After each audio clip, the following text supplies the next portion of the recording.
नमस्कार साथियों, welcome to L1 classes. आज की इस क्लास में हम लोग एक नई शुरुआत कर रहे हैं जो प्रीवियस ईयर क्वेश्चंस हैं यूजीसी नेट पॉपुलेशन स्टडीज के। वो लगभग जितने पेपर हैं, लगभग पिछले 10 सालों के जितने पेपर हैं उन सभी को हम कोशिश करेंगे सॉल्व करने का। और प्रत्येक सैटरडे संडे आपको जो है मतलब इस पे एक क्लास जो है आपको इस पे मिलने वाली है। ठीक है, मतलब एक साल का पेपर जो होगा। ठीक है, आवाज ठीक है, ओके। तो अब इस पे हम लोग प्रयास ये करेंगे कि प्रत्येक सैटरडे संडे आपकी लाइव क्लास रहेगी इस विषय पे। और अगर लाइव क्लास नहीं हो पाई तो हम आपको जो है ये रिकॉर्डेड क्लास के रूप में आपको प्रोवाइड करेंगे। ठीक है, जैसे मान लीजिए कि हमें ऑफिस के काम से या फिर और किसी काम से कहीं जाना है, कुछ और काम है, तो उस कारण से अगर क्लास नहीं हो पाती है तो हम ये क्लास आपको रिकॉर्डेड फॉर्मेट में प्रोवाइड करेंगे। और प्रयास ये रहेगा कि नेक्स्ट मंथ तक लास्ट 10 ईयर के लगभग आपके लास्ट 10 ईयर में अगर देखेंगे तो 15 से 20 के आसपास जो है, क्योंकि कोरोना काल में देखेंगे तो कुछ पेपर नहीं हुए हैं। ठीक है, तो जितने पेपर हमें मिल जाएंगे जो आयोग की आंसर की है उसके हिसाब से हम लोग चलेंगे। क्योंकि कई जगहों पे आयोग ने क्या किया हुआ है, जो यूजीसी आयोग ने क्या किया हुआ है कि कुछ क्वेश्चंस ऐसे हैं जो विवादित हैं, जिनका आंसर आयोग कुछ मानता है और जो एक्चुअल में आंसर है वो कुछ और है, कई किताबों में कुछ और है। अभी जैसे हम लोग देखने वाले हैं आज की ही सेट में, आज का ही जो हम लोग मतलब प्रैक्टिस सेट करने जा रहे हैं या प्रीवियस ईयर क्वेश्चन जो सॉल्व करने जा रहे हैं 2025 के, दिसंबर 2025 के, इसमें फर्स्ट जो 50 क्वेश्चन है हम उसको सॉल्व करेंगे पार्ट 1 में।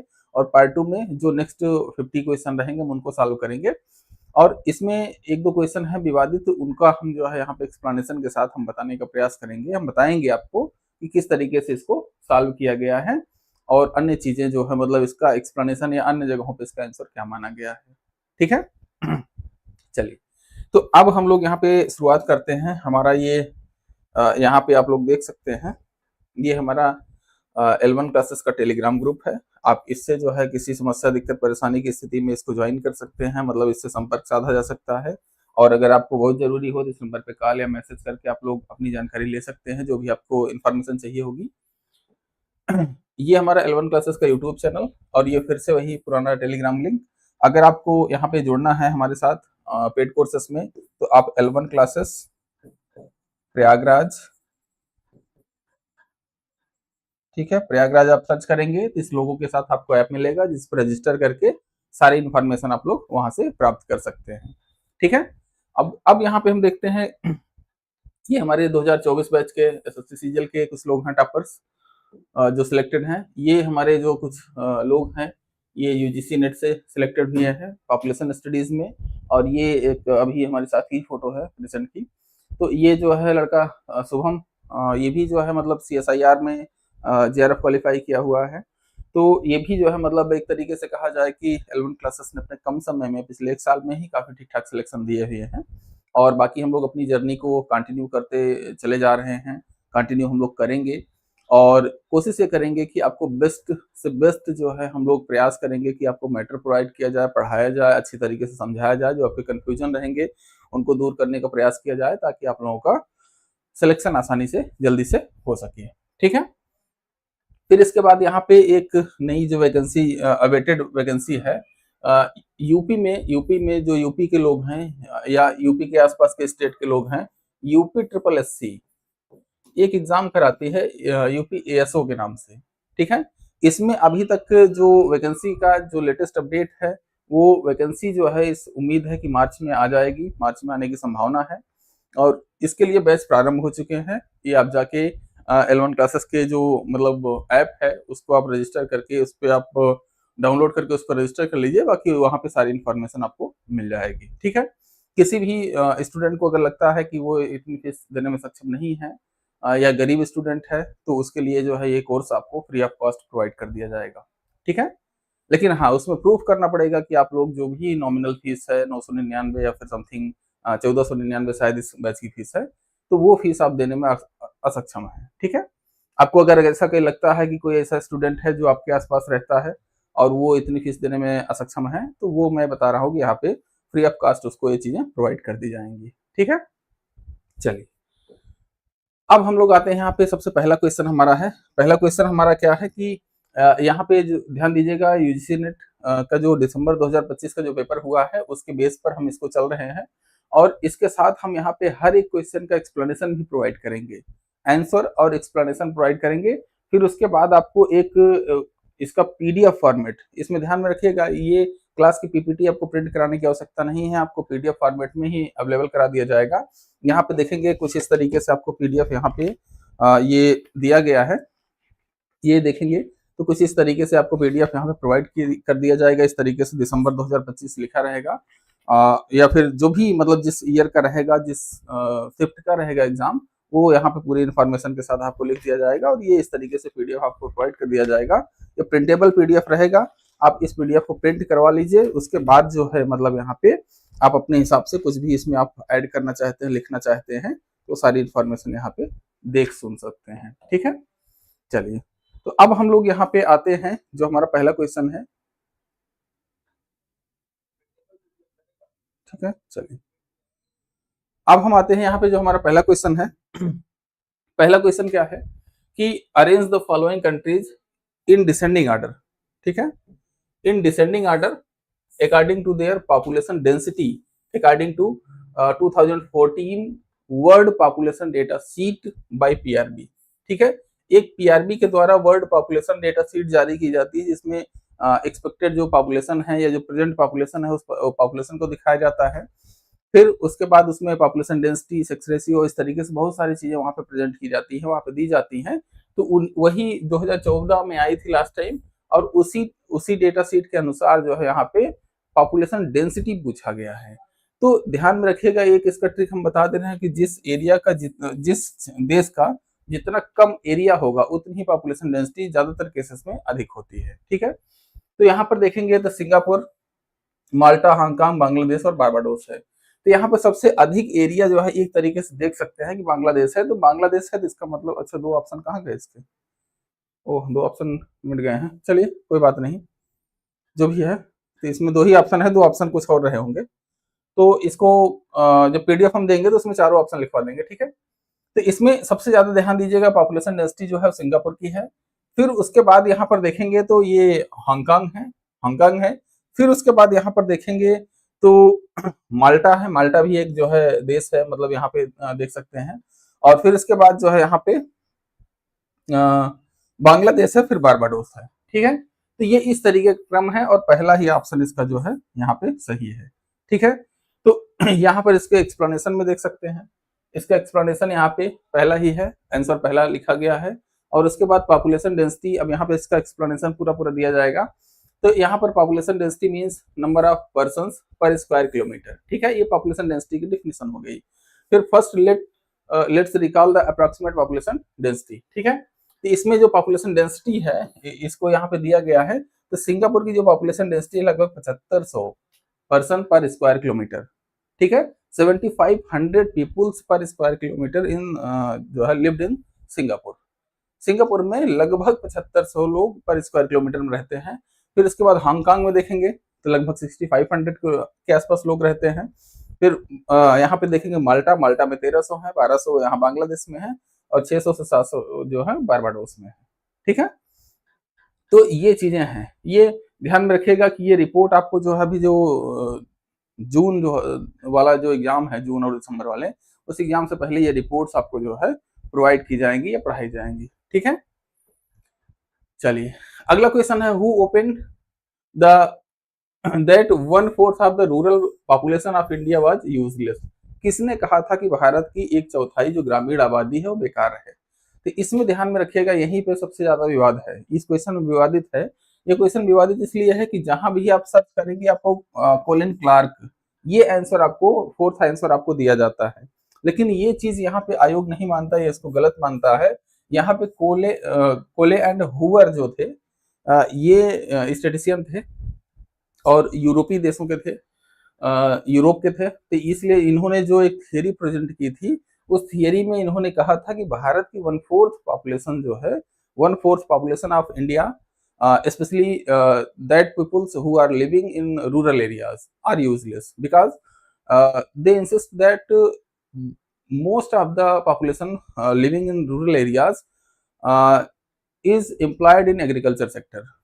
ठीक है, एग्रीकल्चर सेक्टर में एक तरीके से डिस्मिस्ड जो बेरोजगारी होती है, प्रचंड बेरोजगारी जिसको कहा जाता है, वो यहाँ पे ज्यादातर केसेस में मिलती है। इस केस में इसीलिए यहाँ पे इन्होंने कहा था कि यहाँ पे एक चौथाई जो 1/4 पॉपुलेशन है भारत की, वो यूजलेस है।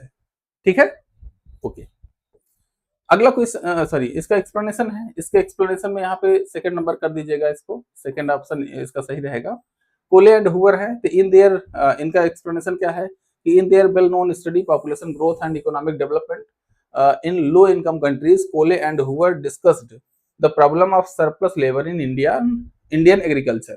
They noted that 1/4 of the rural population in India could be considered economically redundant, meaning that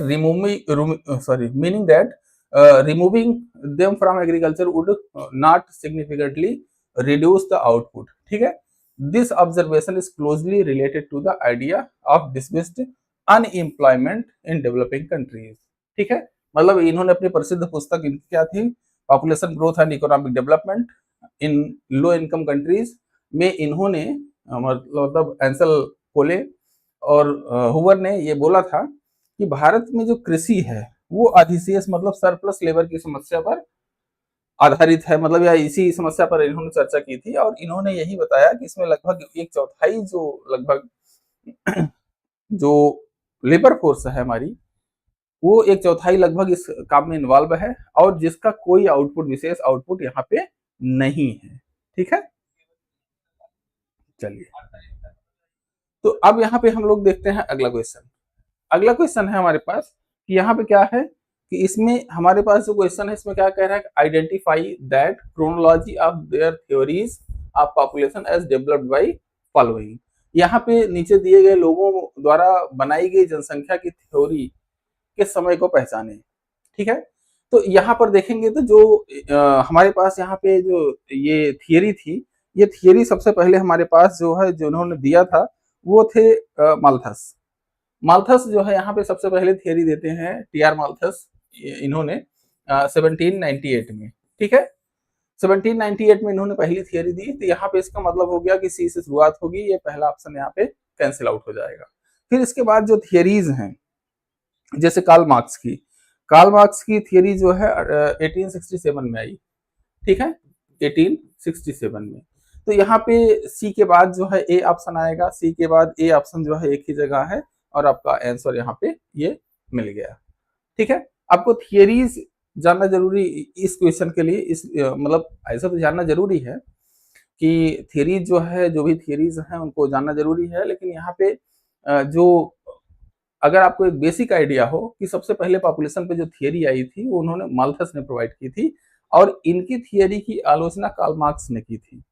ठीक है, कार्ल मार्क्स ने इनकी ही थियरी की आलोचना की थी, इसलिए जस्ट इसके बाद जो है मतलब कार्ल मार्क्स की थियरी आई थी। और कार्ल मार्क्स एक जो है मतलब एक तरीके से कहा जाए तो ये एक पावरफुल आदमी थे यूरोप के, जिन्होंने एक नहीं कई थियरीज और खासतौर पर economic growth, population and economic growth पर जो है इन्होंने काफी रिसर्च पेपर पब्लिश किए थे। ठीक है, तो अब यहाँ पे हम लोग आते हैं, आपका सी तीसरा ऑप्शन हो जाएगा CABD। अब यहाँ पे टीआर माल्थस ने 1798 में पब्लिश किया एक किताब, essay on principle of population. ठीक है, एक इन्होंने किताब दी essay on principle of population. ठीक है, तो इस किताब में इन्होंने बताया कि जो जनसंख्या है वो किस तरीके से बिहेव करती है, जनसंख्या और एक तरीके से उस समय जो है जो क्राइसिस थी, जो मतलब यूरोपियन मार्केट में जो बातें चल रही थी, उन बातों में ये कहा जा रहा था कि जो थियरीज है हमारी या फिर जो हमारी मार्केट है वो किस तरीके से फ्लक्चुएट होती है, या किस तरीके से हमारी जो मार्केट है जो डिमांड सप्लाई का खेल है वो किस तरीके से होता है। ठीक है, तो इस थियरी के माध्यम से ही इन्होंने ये चीजें इन चीजों को बताने का प्रयास किया था। ठीक है, अच्छा, प्रयागराज की धरती से प्रणाम। तो चलो भैया प्रणाम आपको भी। ठीक है, चलिए। तो अब यहाँ पे दूसरी जो थियरी थी वो कार्ल मार्क्स की थी। ये मिड 90th सेंचुरी में आई थी और 1867 में। तो यहाँ पर इन्होंने क्या किया कि क्रिटिसाइज किया ज्यादातर चीजों को माल्थस थियरी का।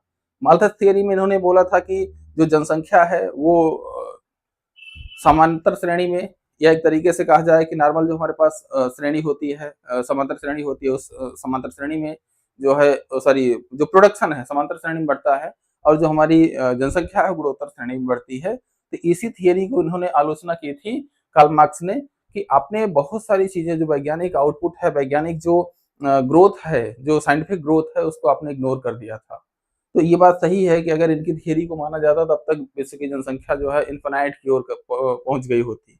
ठीक है, लेकिन ऐसा हुआ नहीं, तो इसका मतलब इनकी थियरी जो है कहीं ना कहीं इसमें कुछ कमी थी। ठीक है, फिर एडविन कैनन, ये चीजें ध्यान में रखिएगा, इसको अच्छे से क्लास में हमने पढ़ाया है। ठीक है, सारी थियरीज। एडविन कैनन है, एडविन कैनन ने, इन्होंने 90th जो सेंचुरी है, 90th और अर्ली 20th जो सेंचुरी है, इसमें जो है मतलब इन्होंने अपनी थियरी दी।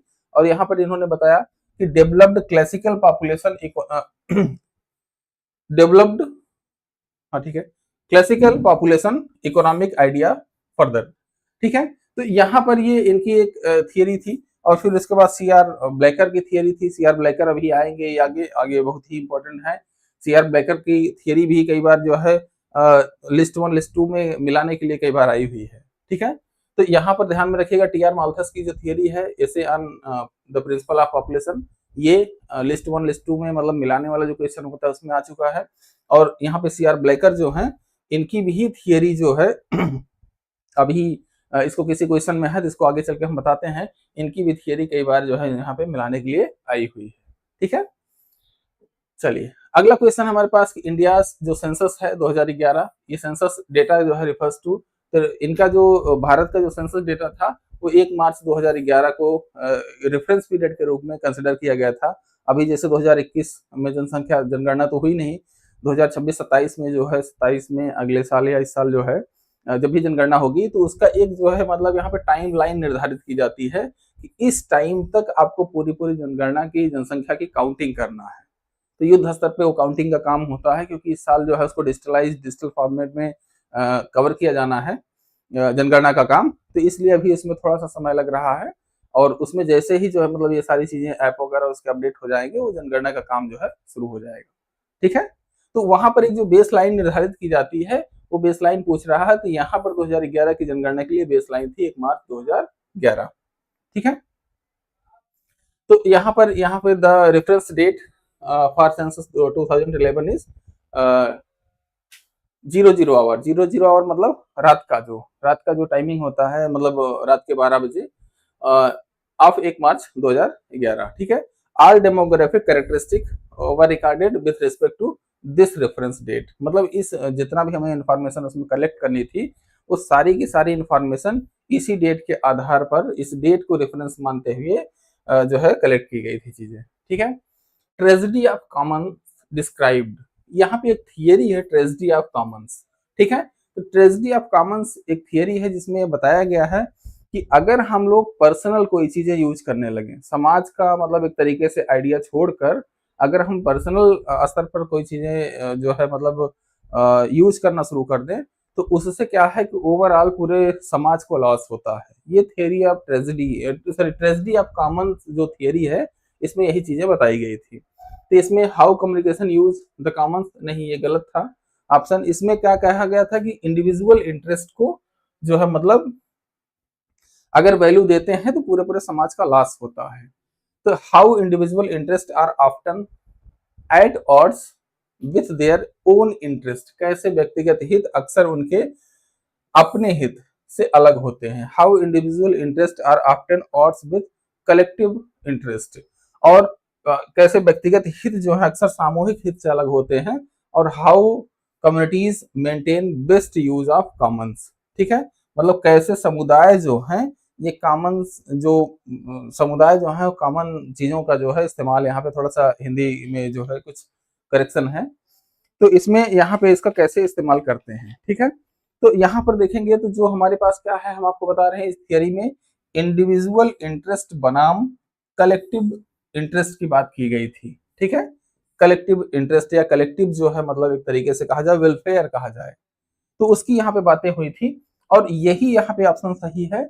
इसमें थियरी सॉरी जो थियरी है ट्रेजेडी ऑफ कॉमन्स, इसमें इसी बात को एक्सप्लेन करने का प्रयास किया गया था। तो यहाँ पर देखिए इसका आंसर है थर्ड नंबर।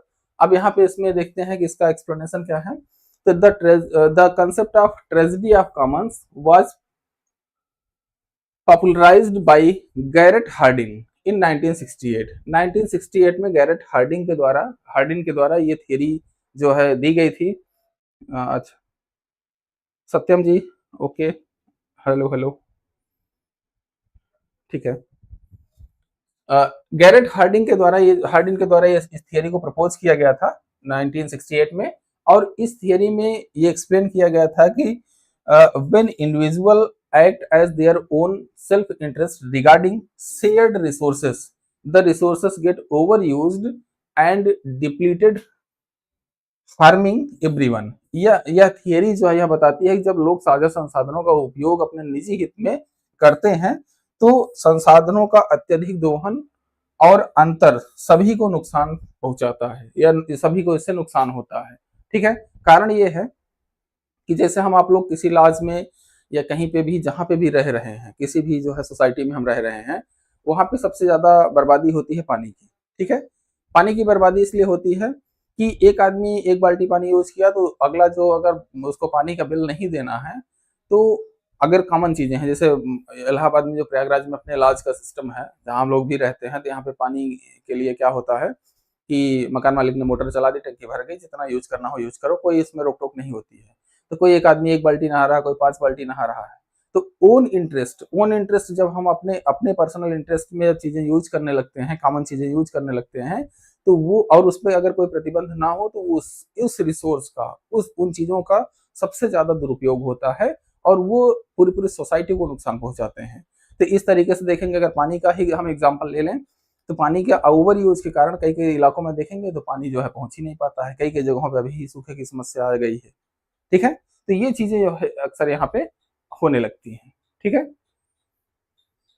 चलिए आगे यहाँ पर देखेंगे, इसका एग्जाम्पल दिया गया है overgrazing in a campus sorry in a common pasture, each herder benefits individually but the pasture get destroyed collectively. उदाहरण के लिए सामूहिक चारागाह में अत्यधिक अगर चराई की जाए तो प्रत्येक चरवाहा व्यक्तिगत लाभ प्राप्त करता है, लेकिन सामूहिक रूप से जो चारागाह है वो नष्ट हो जाता है, ठीक है। तो इसलिए जो है यहाँ पे ट्रेजेडी ऑफ कॉमन्स जो थियरी है, इसी थियरी को जो है यहाँ पे 1968 में जब थियरी दी गई थी तो उस केस में इसको बताया गया था।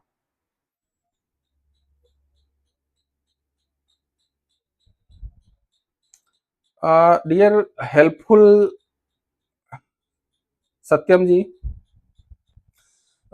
ये जो पॉपुलेशन स्टडीज है इसमें अगर आप यूजीसी नेट हो जाते हैं तो आपको असिस्टेंट प्रोफेसर बनने का मौका, बड़ा अच्छा मौका रहता है इसमें। चूंकि ये जो ऑप्शन है मतलब ये जो सब्जेक्ट है ये बहुत मतलब नोन नहीं सब्जेक्ट है, बहुत ही मतलब पॉपुलर सब्जेक्ट नहीं है, इसलिए यहाँ पे कंपटीशन कम है।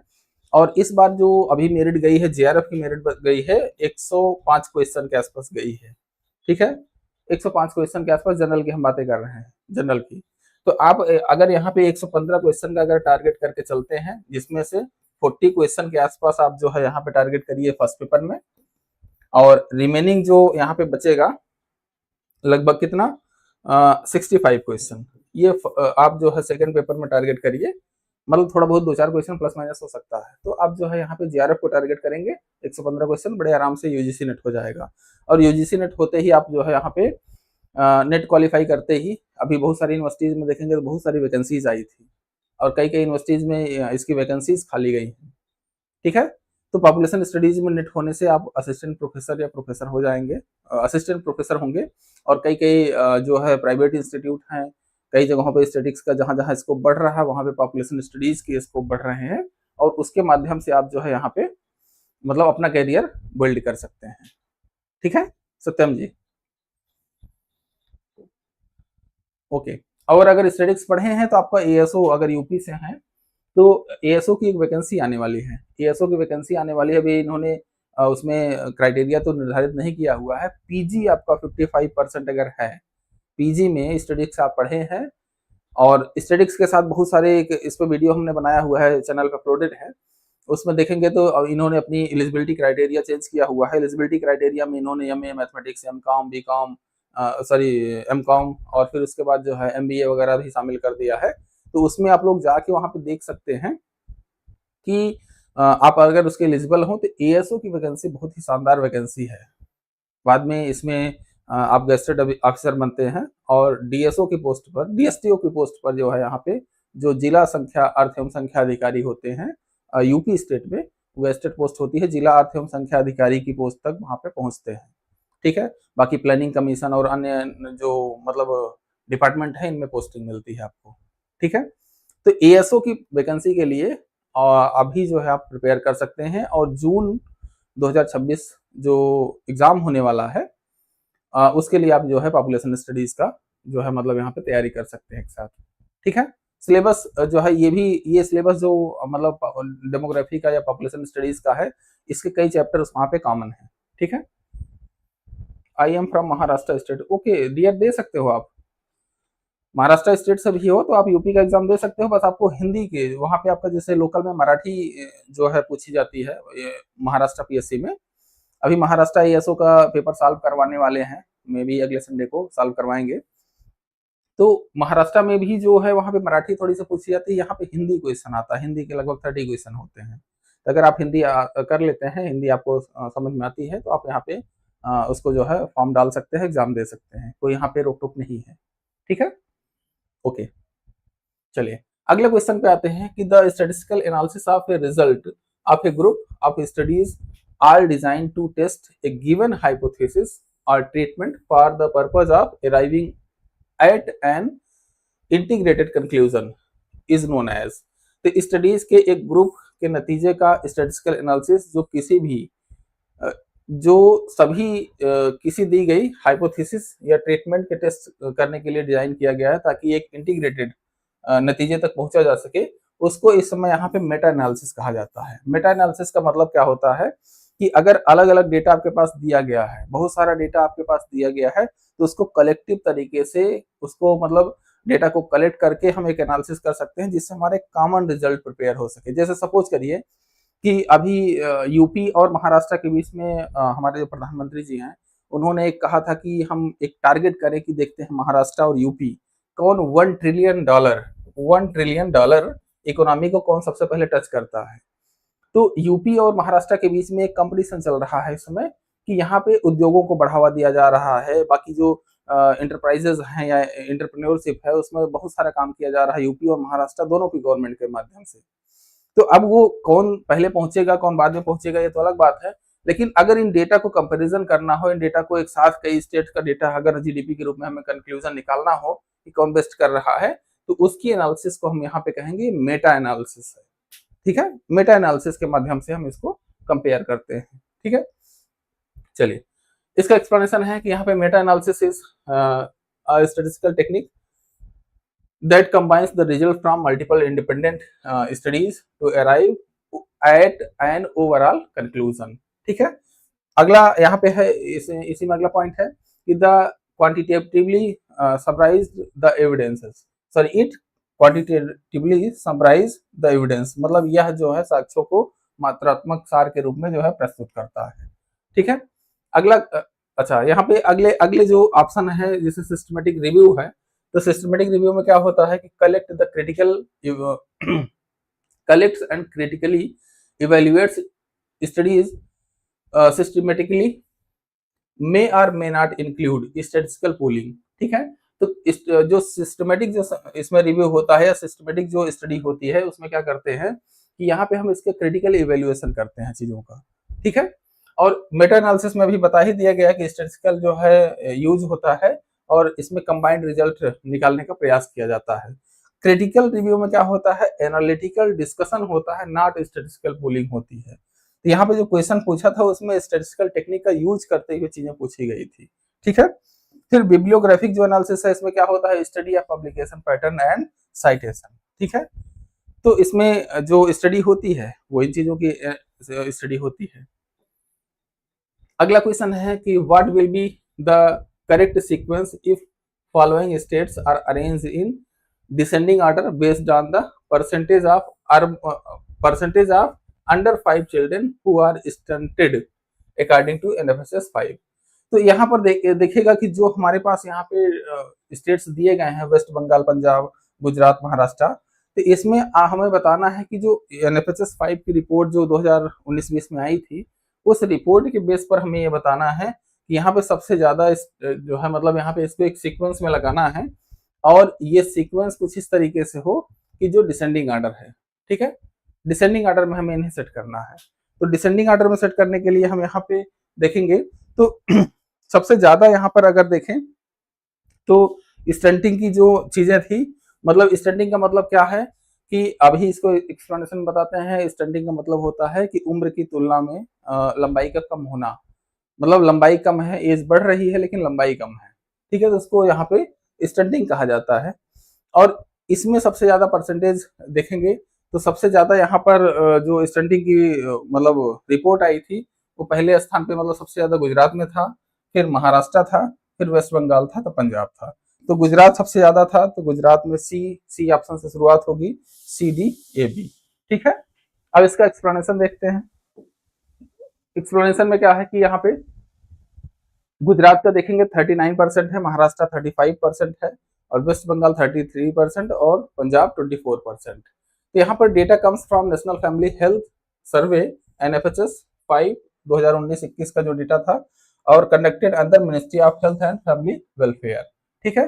तो यहाँ पे स्टंटिंग का मतलब जो है यहाँ पे ये है कि हाँ, स्टंटिंग यहाँ पे स्टंटिंग दिया गया है। Stunting refers to the low height for age, मतलब उम्र आपकी बढ़ रही है लेकिन हाइट नहीं बढ़ रही है, तो आपको उसको कहा जाएगा कि ये स्टंटिंग की प्रक्रिया है, ठीक है। और इसमें क्या है, इंडिकेट करता है क्रोनिक माल न्यूट्रिशन, ठीक है। स्टंटिंग का अर्थ उम्र के अनुसार कम लंबाई है जो दीर्घकालिक कुपोषण को दर्शाता है, मतलब क्रोनिक, ध्यान में रखिए ये क्रोनिक माल न्यूट्रिशन जो है ये एक खतरनाक प्रक्रिया होती है किसी भी जो है मतलब यहाँ समुदाय के लिए, ठीक है, ओके।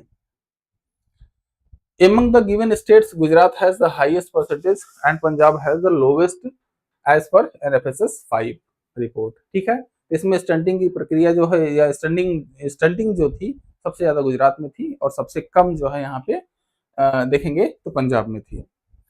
अब इसके बाद यहाँ पे अगला क्वेश्चन है, अरेंज करना हमें फॉलोइंग जो स्टेट्स हैं डिसेंडिंग ऑर्डर में और in percentage of urban population, ठीक है, परसेंटेज ऑफ अर्बन पॉपुलेशन। तो सबसे ज्यादा अर्बनाइजेशन लगभग 62% के आसपास अर्बनाइजेशन जो है यहाँ पे गोवा में है, ठीक है। फिर उसके बाद यहाँ पर मिजोरम में है, दूसरे स्थान पे यहाँ पर मिजोरम है। तो यहाँ पर डी ऑप्शन देखेंगे तो डी ऑप्शन से शुरुआत होगी, तो डी यहाँ पे कैंसिल आउट हो, सॉरी डी जहां से शुरू नहीं है वो कम हो जाएगा। डिसेंडिंग ऑर्डर मतलब सबसे बड़ा वाला पहले रहेगा, तो डी गोवा पहले रहेगा, उसके बाद बी रहेगा, तो डी और बी के बाद यहाँ पर देखेंगे तो ये ऑप्शन आपका मिल गया है। और यहाँ पे इसका एक्सप्लेनेशन में देख सकते हैं कि सबसे ज्यादा गोवा में है, मतलब परसेंटेज अर्बनाइजेशन का जो परसेंटेज है सबसे ज्यादा गोवा में है, फिर मिजोरम में है, तो महाराष्ट्र है, गुजरात है, वेस्ट बंगाल है, ठीक है। गोवा में देखेंगे 62% यहाँ पे अर्बनाइजेशन है, मिजोरम में 52%, महाराष्ट्र में 45%, गुजरात में 43% और वेस्ट बंगाल में 31%, ठीक है। एनएफएचएस वाली रिपोर्ट में इसको भी पढ़ाया गया है, आपको बताया गया है, ठीक है। आगे एक्सप्लेनेशन में क्या है कि urban population percentage means the proportion of people living in urban areas out of total population. शहरी जनसंख्या प्रतिशत का अर्थ है कि कुल जनसंख्या में शहरी क्षेत्रों में रहने वाले लोगों का अनुपात, ठीक है। Goa has the highest urbanisation level among the given states, West Bengal has the lowest urban population percentage among these states, मतलब जो स्टेट्स दिए गए हैं, ठीक है। अगला क्वेश्चन है इवर्टली की थियरी से। इवर्टली की थियरी से ध्यान में रखिएगा, लगभग हर साल जो है मतलब हर जून और दिसंबर वाले जितने भी पेपर होते हैं लगभग उसमें एक क्वेश्चन इस थियरी से जरूर रहता है, ठीक है। तो यहाँ पर इवर्टली की थियरी से जो है क्वेश्चन है, तो Everett Lee has conceptualised the factor associated with the decision of migration, sorry migrate and process of migration into the, तो यहाँ पे इवर्टली ने माइग्रेट करने के फैसले और माइग्रेशन की प्रक्रिया से जुड़े फैक्टर्स को इस तरह से बताया है। तो factor associated with area of origin, हाँ ये इनका एक फैक्टर है। Factor associated with the area of destination, ये भी एक फैक्टर है। इंटरवीनिंग ऑब्स्टेकल, हाँ ये भी एक प्रक्रिया है, मतलब ये भी एक स्टेप है उसमें। और पर्सनल फैक्टर, ये भी एक फैक्टर है। तो मतलब चारों यहाँ पे इवर्टली ने बताया था कि आदमी एक जगह से दूसरी जगह माइग्रेट क्यों करता है। तो यहाँ पे या तो कोई समस्या हो एरिया ऑफ ओरिजिन से, अगर यहाँ पे समस्या है, मतलब एरिया ऑफ ओरिजिन में अगर कोई समस्या है तो यहाँ से आदमी क्या होगा, पुश होगा। तो इसलिए यहाँ पे जो समस्या है इसको पुश फैक्टर कहा जाता है कि धक्का मारा गया। और यहाँ पर अगर कोई अपॉर्चुनिटी दिख रही है तो इसको पुल फैक्टर कहा जाता है। ठीक है, पुल फैक्टर कहा जाता है। और बीच में जो हर्डल्स आते हैं उनको इंटरवेनिंग ऑब्स्टेकल कहा जाता है। और आदमी इस कारण से माइग्रेट करता है। जैसे जितने भी लोग हम लोग नौकरी में जाते हैं, सभी लोग माइग्रेट ही करते हैं। ठीक है, सभी लोग माइग्रेट करते हैं, किसी दूसरे शहर में जाके यहाँ पे बसते हैं। ठीक है, श्रेया जी स्वागत है आपका। ठीक है, चलिए, तो ये डी ऑप्शन आपका हो जाएगा। अब यहाँ पर देखिए इसका एक्सप्लेनेशन क्या है। तो इवर्टली की थियरी जो है यहाँ पे प्रपोज की गई थी 1966 में। ये पूछा गया है कई बार। Everett Lee divided migration factor into 4 categories. Factor at the place of origin, इसको पुश फैक्टर कहा गया। Factor at the place of destination, इसको पुल फैक्टर कहा गया। और फिर उसके बाद इंटरवेनिंग ऑब्स्टेकल और पर्सनल फैक्टर, 4 पार्ट में इन्होंने इसको डिवाइड किया था। ठीक है, अगला क्वेश्चन है यहाँ पे, अरेंज करना है फॉलोइंग प्रोग्राम्स को in order to their inception. तो इनको इंसेप्शन में, तो आयुष्मान भारत योजना ध्यान दे दीजिएगा, ये 2018 में आई थी, मोदी जी की एकदम जो है मतलब फेवरेट योजना थी। ठीक है, फिर इसके बाद यहाँ पर देखेंगे, तो जो यहाँ पे नेशनल जो हेल्थ मिशन है ये 2013 में आया था। नेशनल हेल्थ मिशन 2013 के आसपास का था। फिर child survival and safe motherhood programme जो है ये 1992 में आया था। और फिर इसके बाद यहाँ पर देखेंगे न्यू बॉर्न एक्शन प्लान, मतलब इंडिया जो नए बच्चों के जन्म पे जो एक्शन प्लान था यहाँ पे, ये 2014 में आया था। ठीक है, 2014 में। तो अब इसी सीक्वेंस में इसको अरेंज करना है। तो यहाँ पे इंसेप्शन का मतलब क्या है कि जब इनकी शुरुआत हुई इस क्रम में लगाना है। तो सबसे अंत में आयुष्मान भारत आएगा। ए जहाँ पे लास्ट में है वही ऑप्शन रखिए, बाकी काट दीजिए। तो ए यहाँ पे लास्ट में है। फिर इसके पहले 2018 से पहले 2014 आएगा, मतलब India's new born action plan. तो यहाँ पर ये डी ऑप्शन पहले रहेगा, इसके पहले डी है। फिर इसके पहले यहाँ पे शुरुआत किससे हुई थी, सबसे पहली शुरुआत यहाँ पर देखेंगे तो बी है। फिर उसके बाद यहाँ पे सी जो है ये ऑप्शन आपका रहेगा। ठीक है, हाँ ये करेक्ट सीक्वेंस है। अब इसमें देख सकते हैं एक्सप्लेनेशन में, child survival and safe motherhood जो प्रोग्राम है ये 1992 में आया था। इसमें क्या किया गया था कि फोकस किया गया था on reducing maternal and child mortality पे। ठीक है, मैटरनल और चाइल्ड मोर्टेलिटी पे विशेष फोकस किया गया था। फिर नेशनल हेल्थ मिशन आया था 2013 में।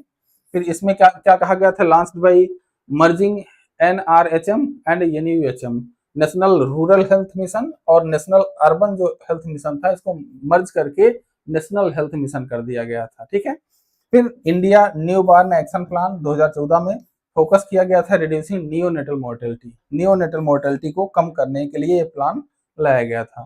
फिर आयुष्मान भारत योजना world largest government funded health insurance scheme है ये, जिसमें 5 लाख को प्रति परिवार जो है 5 लाख का बीमा यहाँ पे प्रोवाइड किया जाता है। ठीक है, ओके। अगला क्वेश्चन है, which of the following is required to estimate the SCM-AM। ठीक है, simulated mean age at marriage. ठीक है, तो ये चीज, इस चीज को कैलकुलेट करने के लिए हम यहाँ पर मतलब इसको, हाँ इसका अनुमान लगाने के लिए क्या जरूरी है, इनमें से क्या जरूरी है। तो सिमुलेटेड मीन एट मैरिज, ध्यान में रखिएगा, simulated mean age at marriage. ठीक है, एट मैरिज इसमें क्या है कि एज जो हमें ज्ञात करना होता है, एवरेज एज निकालना होता है मैरिज के टाइम पर। ठीक है, जब बच्चों की या फिर किसी भी आदमी की शादी हो रही, लड़की की शादी हो रही है, तो उसकी एवरेज एज निकालना होता है कि यहाँ पे किसी भी एरिया की किसी भी पॉपुलेशन की ये एवरेज एज क्या है शादी की। तो यहाँ पे age at marriage weighted by age, नहीं ये गलत है, वेटेड बाई एज नहीं होता, शादी की उम्र, उम्र के हिसाब से वेटेज, उम्र के हिसाब से वेटेज नहीं होता है। पुराने समय में देखेंगे तो 16 साल 14 साल में ही लड़के लड़कियों की शादी हो जाती थी, अभी देखेंगे 30-32 साल में हो रही है। कुछ कुछ बुढ़े तो इस तरीके से हैं जो 60-60 साल में शादी कर रहे हैं, तो ये वो भी अलग है factor. Population remain single by age, हाँ ये ऑप्शन हो सकता है, लेकिन आगे भी देख लें तो age at marriage of all married person, नहीं age at marriage of all married person नहीं, ये एवरेज एज होती है, एवरेज होता है यहाँ पे, ऑल टोटल नहीं होता है। Age at marriage of person marrying in last 1 year, नहीं लास्ट 1 ईयर की तो बात ही नहीं होती है, ये एवरेज एज है, तो यहाँ पे यही ऑप्शन ठीक रहेगा। ठीक है, population remain single by age. तो अब यहाँ पे देखते हैं इसका एक्सप्लेनेशन में, हाँ पॉपुलेशन में यहाँ पे दूसरा ऑप्शन है, यस एम क्या है, यस एम क्या है कि simulated mean age at marriage is calculated using the proportion of people who remains single at different age. ठीक है, simulated mean age at marriage की गणना अलग अलग उम्र में अविवाहित रहने वाले लोगों के अनुपात से की जाती है। ठीक है, और it does not requires actual reported age at marriage but uses census data on marital status by age। ठीक है, इसमें वास्तविक शादी की उम्र की आवश्यकता नहीं होती है, बल्कि जनगणना के आयु और वैवाहिक स्थिति के आंकड़ों का उपयोग किया जाता है। ठीक है, अगला है यहाँ पे, अगला पॉइंट है कि the method estimates the average age at first marriage indirectly from the proportion single by age. यह विधि आयु विशिष्ट अविवाहित जनसंख्या के अनुपात से प्रथम विवाह की औसत आयु का अप्रत्यक्ष अनुमान लगाती है। ठीक है, फर्स्ट मैरिज का यहाँ पे, हाँ चलिए अगला क्वेश्चन है हमारे पास। यहाँ पर क्या है कि 2 लिस्ट दी गई है, इसमें आपको यहाँ पे मिलान करना है। तो यहाँ पे देखेंगे pronate list and prosperity argument. ठीक है, प्रोनेट सूची, अरे यार ये गूगल ट्रांसलेशन है, प्रोनेट लिस्ट इसको लिख देता हूँ ज्यादा अच्छा था।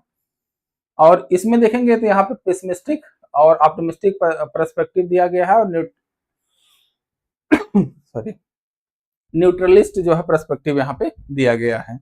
तो इसमें आपको मिलान करना है। इस मिलान में देखेंगे तो जो ग्रीक फिलोसफर थे ये प्रो नेटलिस्ट या प्रॉस्पेरिटी आर्गुमेंट यहाँ पे ये प्रस्तुत किया करते थे ग्रीक फिलोसफर्स। और यहाँ पे ध्यान में रखिएगा कि इसका हम ट्रिक बता दे रहे हैं थोड़ा सा, कि इसका ट्रिक जो है थोड़ा सा याद रखिएगा आप लोग कि ये थियरी बहुत कंफ्यूजिंग होती है। यहाँ पर देखिए ईस्टर बॉसरोप है, यहाँ पे बॉस पकड़िए, बॉस किसी भी ऑफिस किसी भी मतलब कंपनी में आप काम कर रहे हो तो जो बॉस होता है वो एक टारगेट खत्म होने से पहले दूसरा टारगेट तैयार रखता है। भले ही आदमी मर जाए अलग बात है, कुछ काम कर पाए ना कर पाए, उसकी तबीयत खराब है, कोई मतलब नहीं होता उससे, वो अगला काम तैयार रखता है कि अच्छा अच्छा आपने मिस्टर अभिषेक आपने ये काम कर लिया, ठीक है ये लो, फिर वो खत्म कर लिया ये लो, मतलब बैल की तरह जो है आप लगे रहो। तो वही चीज यहाँ पे बॉस होता है। बॉस का मतलब क्या होता है, बॉस मतलब होता है कि ऑप्टिमिस्टिक विचारधारा, ऑप्टिमिस्टिक जो पर्सपेक्टिव होता है ये जो है उसका काम होता है। तो यहाँ पर ऑप्टिमिस्टिक जो पर्सपेक्टिव होता है, ऑप्टिमिस्टिक जो आदमी होता है बॉस होता है। तो ईस्टर बॉसरोप की जो विचारधारा थी या जो उन्होंने थियरी दी थी वो ऑप्टिमिस्टिक पर्सपेक्टिव यहाँ पे दिया था। पेसिमिस्टिक, पेसिमिस्टिक में क्या है, कोले एंड हुवर। यहाँ पे कोले एंड हुवर कैसे कि यहाँ पे कोले, कोले मैं जैसे याद रखा हूँ उसी तरीके से मैं बता रहा हूँ। कोले मतलब कोले को मैं काला पढ़ा हूँ कि कोई मतलब उस पर कमेंट नहीं लेगा अपने पे, इसका स्किन कलर मतलब रेसिज्म की बात नहीं है, हम इसको याद करने के तरीके से बता रहे हैं कि कोले एंड हुवर, हुवर हु आदमी कब करता है, मतलब एक तरीके से हु मतलब एक तरीके से रोना समझ लीजिए कि आदमी रो रहा है, हूं करके रो रहा है। ठीक है, जैसे छोटे छोटे बच्चे होते हैं ज्यादा पीट दीजिए तो वो हूं करके रोते हैं। ठीक है, तो ये हूं करके रो रहा है मतलब पेसिमिस्टिक विचारधारा हो गई, मतलब क्या कि वो थोड़ा सा दबा हुआ पेसिमिस्टिक विचारधारा हो गई। और पेसिमिस्टिक विचारधारा कोले एंड हुवर ने दिया था। फिर एक ही बचा न्यूट्रलिस्ट, न्यूट्रलिस्ट जो है साइमन कुजनेट्स ने दिया था। तो अब इसी पे मिला दीजिए, एम4 जो है कहाँ पे है, यहाँ पे है, और बी में 3, बी में 3 है, सी में 2 है और डी में 1 है। हाँ ठीक है, तो यही ऑप्शन जो है आपका सही हो जाएगा। ठीक है, ये ट्रिक याद रखिएगा। इस पे भी हम थियरीज और इस पे ट्रिक पर एक क्लास बना रहे हैं, तो इसमें आपको मजाकिया ट्रिक्स बताए जाएंगे इन मतलब जो है भाई साहब लोगों को याद रखने के लिए, क्योंकि ये थियरी दे के तो निपट लिए, पढ़ना हमको आपको है, क्वेश्चन सही करना है, इसलिए ट्रिक जो है हम आपको बताएंगे आगे चल के। इस पे देखिए यहाँ पे क्या है कि ये ऑप्शन आंसर हो गया। तो यहाँ पे प्रो नेटलिस्ट एंड पर्सपेक्टिव जो आर्गुमेंट था ग्रीक फिलोसफर्स ने दिया था।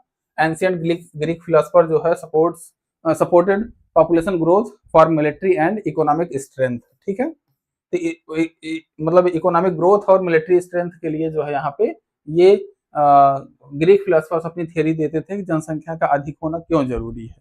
ठीक है, फिर इसके बाद यहाँ पर देखेंगे पेसिमिस्टिक विचारधारा। तो कोले एंड हुवर थे, हु करके रोना मतलब पेसिमिस्टिक विचारधारा। Coale and Hoover emphasises the negative impact of rapid population growth and economic development. ठीक है, तो इन्होंने इस तरीके की थियरी दी थी। फिर इसके बाद यहाँ पर देखेंगे ऑप्टिमिस्टिक विचारधारा। तो बोस है, बोस मतलब ईस्टर बोसरूप है, तो ये ऑप्टिमिस्टिक विचारधारा प्रेजेंट किए हुए हैं। तो Ester Boserup argued that population growth stimulates innovation and agriculture development. फिर न्यूट्रलिस्ट में साइमन कुजनेस्ट हैं, ये एक इकोनॉमिस्ट थे और इनका बिलीव था कि population growth has both pessimistic and positive and negative effect depending on condition. ठीक है, तो कंडीशन पर डिपेंड करती है कि किस तरीके से यहाँ पे जो है पॉपुलेशन ऑप्टिमिस्टिक होगी, पेसिमिस्टिक विचारधारा दोनों इन्होंने कंसीडर किया था और उसके आधार पर इन्होंने अपनी थ्योरी प्रस्तुत की थी। ठीक है, चलिए अगला क्वेश्चन है यहाँ पे, अगला क्वेश्चन है हमारे पास, एक सेकंड थोड़ा सा तेजी से चलना पड़ेगा, अगली भी क्लास है, अभी 13 ही क्वेश्चन हम लोग पहुंचे हैं। गिवन टू स्टेट्स हैं यहाँ पे और इसमें कथन कारण है। तो rural fertility is higher in urban areas. तो रूरल फर्टिलिटी यहाँ पे ज्यादा होती है अर्बन एरिया में, ये बात सही है। Population density in urban areas is higher than in rural areas, ये भी सही है। लेकिन ये व्याख्या नहीं है, यहाँ पे ध्यान में रखिएगा, ये दोनों ऑप्शन तो कट जाएंगे, दोनों सही हैं। तो अब यहाँ पे करेक्ट एक्सप्लेनेशन है या नहीं है, ये चीजें ध्यान में रखनी है। तो यहाँ पे एक शब्द होता है बिकॉज ऑफ का, क्योंकि इसको कहा जाता है क्योंकि हिंदी में, और इंग्लिश में कहा जाता है बिकॉज। ठीक है, बिकॉज अगर यहाँ पे इन दोनों सेंटेंस के बीच में फिट हो जा रहा है तो इस केस में इसको कहा जाएगा कि ये जो है यहाँ पे करेक्ट एक्सप्लेनेशन है। अगर ये शब्द फिट हो गया तो करेक्ट एक्सप्लेनेशन है, एकदम फिट नहीं हुआ तो यहाँ पर ये करेक्ट एक्सप्लेनेशन नहीं होगा। ध्यान में रखिएगा, ये ट्रिक है, ये हमारी अपनी जो है मतलब एक तरीके से पढ़ते पढ़ते ये चीजें आई हैं। तो यहाँ पर ये ट्रिक हम बता रहे हैं, जरूरी नहीं हर जगह सही हो। ठीक है, तो यहाँ पर देख लीजिएगा कि rural fertility is higher than urban fertility because population density in urban area is higher than rural. नहीं, गलत है, क्योंकि सही नहीं बैठ रहा। अर्बन मतलब डेंसिटी के कारण जो है यहाँ पे फर्टिलिटी जो है मतलब यहाँ पे प्रभावित नहीं होती है। ठीक है, ऐसा नहीं कि एक एरिया में 100 लोग हैं तो वहां पे फर्टिलिटी ज्यादा हो जाएगी। फर्टिलिटी जो निकाली जाती है ना, वो टोटल पॉपुलेशन के रेशियो में निकाली जाती है। तो डेंसिटी ज्यादा है तो पॉपुलेशन भी तो ज्यादा है, और पॉपुलेशन ज्यादा है तो वहां पे वो जब डिवाइडेशन जो रेशियो निकालेंगे वो कम हो जाएगा। ठीक है, तो यहाँ पर ये both are correct but not correct explanation. ठीक है, तो यहाँ पे ये दो ऑप्शन होगा। रूरल फर्टिलिटी जनरली क्या होती है कि अर्बन फर्टिलिटी से ज्यादा होती है, और जो रीजन इसका है, रीजन में इसमें क्या है कि जो फर्टिलिटी ज्यादा होती है उसका रीजन ये है कि लोअर फीमेल एजुकेशन और अर्ली मैरिज और लिमिटेड एक्सेस टू कंट्रासेप्शन। ठीक है, और एग्रीगेरियन जो इकोनॉमी होती है। ठीक है, महिलाओं की कम शिक्षा, कम उम्र में विवाह और गर्भ निरोधक साधनों की कमी के कारण जो है यहाँ पे रूरल एरिया में जो है मतलब क्या है फर्टिलिटी ज्यादा होती है। Urban area urban area do have higher population density than rural area. ठीक है, यहाँ पे पॉपुलेशन डेंसिटी ज्यादा होती है। अगला है यहाँ पे गिवन दो कथन कारण के क्वेश्चन दिए गए हैं, इसको देखना है। तो the elderly population in world is increasing, हाँ ये इंक्रीज कर रही है। ठीक है, there has been general improvement in living condition of people.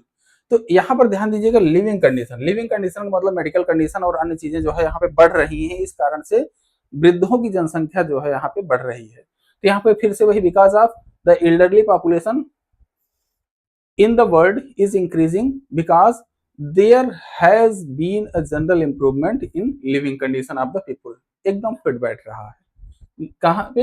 Hindi में पढ़ लीजिए। विश्व में वयोवृद्ध जनसंख्या में वृद्धि हो रही है क्योंकि लोगों के जीवन दशा में सामान्य सुधार हो रहा है, मतलब मेडिकल कंडीशन और ये चीजें बढ़ रही हैं, इस कारण से इसमें सुधार हो रहा है। इस कारण से यहाँ पे वृद्धों की जनसंख्या बढ़ रही है। इसका एग्जाम्पल भी देख सकते हैं यूरोप और जापान। इसमें यूरोप और जापान में ये देख सकते हैं कि वहाँ पे मेडिकल कंडीशन या जो उनकी इकोनॉमिक कंडीशन है वो अच्छी है, इसलिए वहाँ पे लोगों की जो मतलब एक तरीके से लाइफ एक्सपेक्टेंसी है ज्यादा होती जा रही है। ठीक है, तो ये हुआ आपका एक्सप्लेनेशन। और इसमें यहाँ पे जो यहाँ पे एल्डरली जो पॉपुलेशन है वर्ल्ड में इंक्रीज कर रही है, और इसका यहाँ पे living condition, health care, nutrition, medical technology have improved. इस कारण से यहाँ पे जो है मतलब ये चीजें बढ़ती जा रही हैं। This leads to increase life expectancy और लोअर मॉर्टेलिटी। ठीक है, अगला क्वेश्चन है कि रिप्लेसमेंट लेवल ऑफ फर्टिलिटी क्या होता है? ये TFR 2.1 होता है। ठीक है, 2.1 अगर TFR है तो इसको रिप्लेसमेंट लेवल कहा जाता है। ठीक है, तो यहाँ पर रिप्लेसमेंट लेवल क्या होता है फर्टिलिटी का?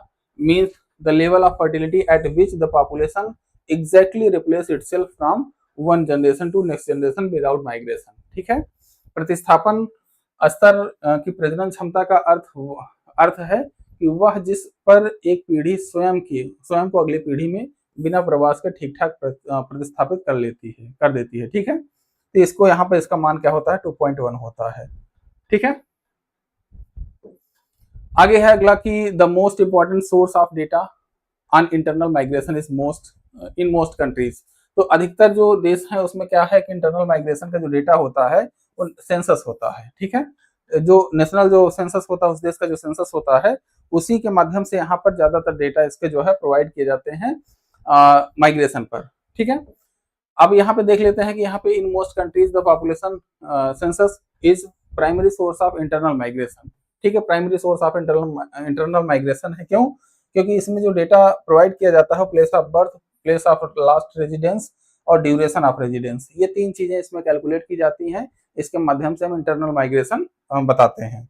ठीक है, सर्वे में gives detail data but not universal like census. ठीक है, तो यहाँ पे सर्वेज के माध्यम से भी ये डेटा बताते हैं, लेकिन जो सेंसस डेटा होता है मोर एक्यूरेट होता है।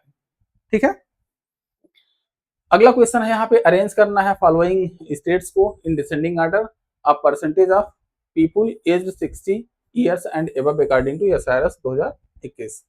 तो यहाँ पर ध्यान में रखिएगा, सबसे ज्यादा हम बताए थे आपको जो एसआरएस जब हमने पढ़ाया था तो उसमें शायद केरल को बताया गया था। केरल में सबसे ज्यादा परसेंटेज है, 12% के आसपास लोग वहां पे जो है वृद्ध हैं। ठीक है, 60 एंड एबव एज के हैं।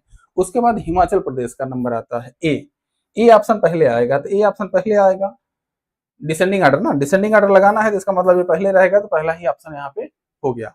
ठीक है, हिमाचल प्रदेश तो पहला ऑप्शन है। सबसे ज्यादा जो परसेंटेज है हिमाचल प्रदेश में है, फिर उड़ीसा है, फिर यहाँ पे देखेंगे पंजाब है, और पंजाब है, फिर उसके बाद यहाँ पर ठीक है महाराष्ट्र है। ठीक है, Himachal Pradesh has one of the highest proportion of elderly population due to low fertility and high life expectancy. ठीक है, Orissa also shows relatively higher ageing, और इसमें शायद परसेंटेज नहीं दिया गया है। हाँ, परसेंटेज नहीं दिया गया है। परसेंटेज हम जब PDF देंगे तो आपको परसेंटेज इसमें डाल दिया जाएगा। ठीक है, एक सेकंड, थोड़ा सा हम इसको लिख लेना, भूल जाएंगे। ठीक है, ये कौन सा क्वेश्चन था? 17 नंबर में। 17 नंबर में हमें जो है यहाँ पे परसेंटेज बताना है। ठीक है,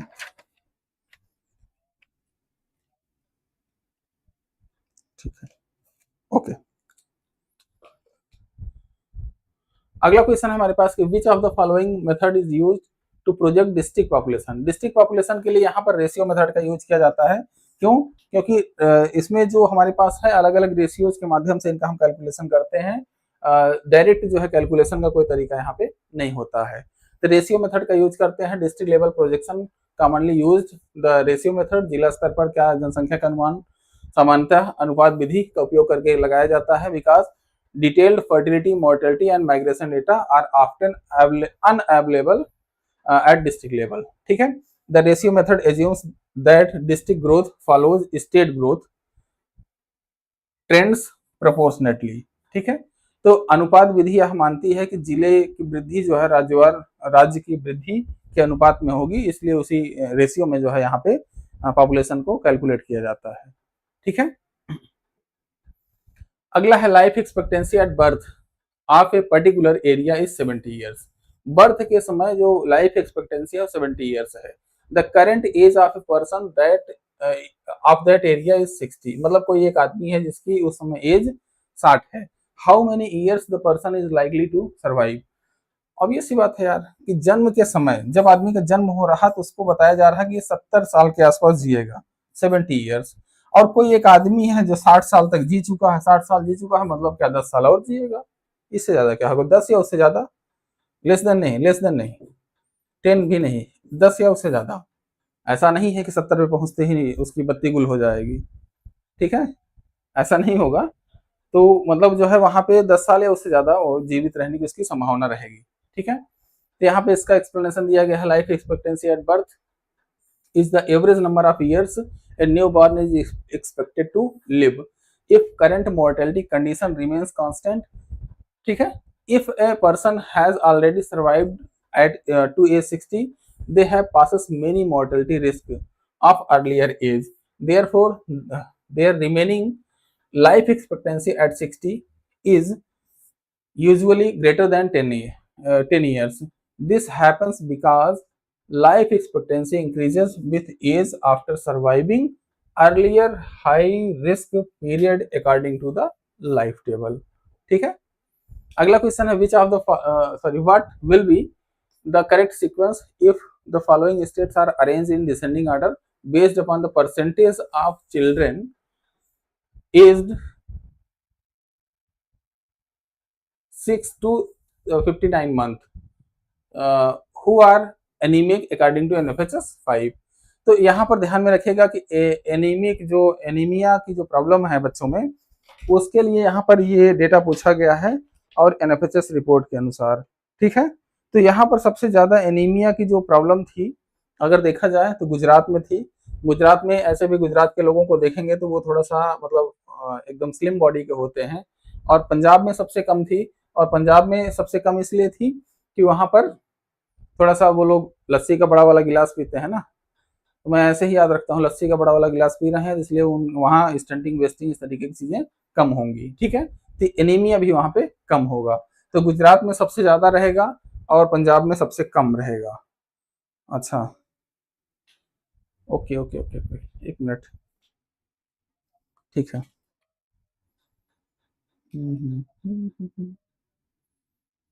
सी है, अच्छा डी, महाराष्ट्र कम है। ठीक है, दूसरा ऑप्शन है सी ए बी डी। ठीक है, तो यहाँ पर देखेंगे तो गुजरात, पंजाब, वेस्ट बंगाल और महाराष्ट्र। गुजरात है, पंजाब है, महाराष्ट्र, बंगाल है। ठीक है, एनीमिया की प्रॉब्लम अच्छा ठीक ठाक है यहाँ भी, पंजाब में भी। अच्छा, स्टंटिंग वेस्टिंग का जो डेटा था उसके अनुसार ये एनीमिया की अलग प्रॉब्लम है। ठीक है, तो 80% के आसपास जो है यहाँ पे बच्चों में जो 6 to 59 मंथ के आसपास के जो बच्चे हैं उसमें एनीमिया सबसे ज्यादा गुजरात में है, फिर पंजाब में है, फिर वेस्ट बंगाल में है, फिर महाराष्ट्र में है।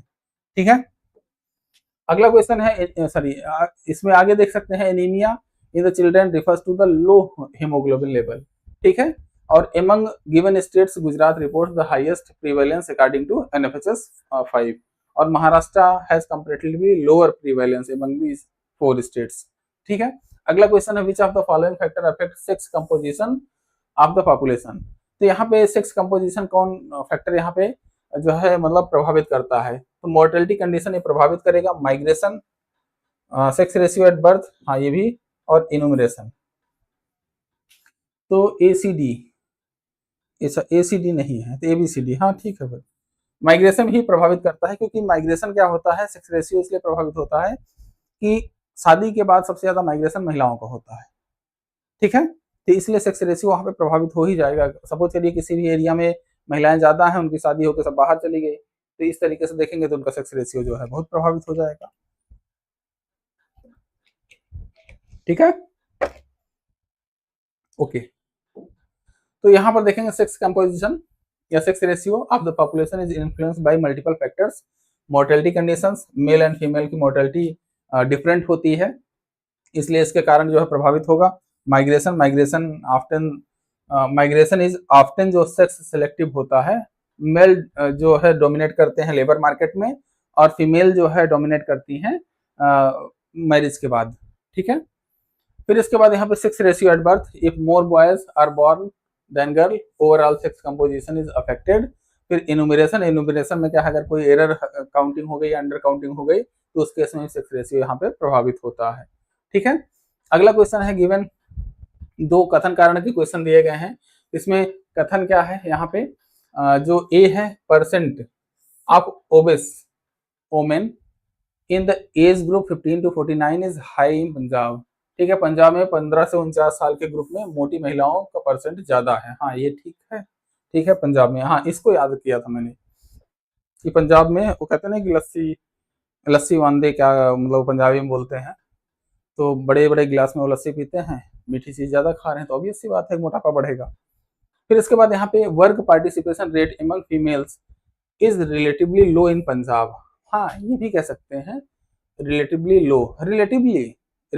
लो है अन्य स्टेट्स की तुलना में, जैसे केरल तमिलनाडु की तुलना में देखेंगे तो पंजाब में कम है ये, ठीक है। तो यहाँ पर ये ऑप्शन जो है देखेंगे तो ऑप्शन दोनों सही है, ए और बी दोनों सही हैं, लेकिन एक्सप्लेनेशन नहीं है, क्यों? क्योंकि यहाँ पे एक शब्द जो क्योंकि है या बिकॉज है वो बैठ नहीं रहा है, ठीक है। तो यहाँ पर देख सकते हैं, यहाँ पे ऑप्शन आपका ये बी हो जाएगा। तो यहाँ पर एक्सप्लेनेशन में देख सकते हैं कि एनएफएचएस जो 5 है शो करता है कि Punjab has relatively high percentage of obese women, ठीक है, कि एनएफएचएस 5 के अनुसार पंजाब में 15 से 49 वर्ष की महिलाओं में मोटापे का प्रतिशत अधिक है, परसेंटेज अधिक है। इसका जो कारण यहाँ पे दिया गया है, female work participation rate in Punjab is relatively low compare to many other states, ठीक है। तो अदर स्टेट्स की तुलना में देखेंगे तो यहाँ पे जो वर्क पार्टिसिपेशन है महिलाओं को वो कम है, लेकिन इससे भी पंजाब के अलावा हमारा यूपी वगैरह देखेंगे तो इसमें और भी कम है, ठीक है, लेकिन ये इसका एक्सप्लेनेशन नहीं है, ठीक है। तो however work participation also does not fully explain high obesity, ठीक है। अदर फैक्टर्स इंक्लूड्स जैसे high calorie diet, urban lifestyle, reduced physical activities, socio economic factors, ठीक है। इन कारण से जो है मतलब यहाँ पे ओबेसिटी बढ़ती है, ठीक है, चाहे मेल हो फीमेल हो, उन सभी मेन कारण से बढ़ती है।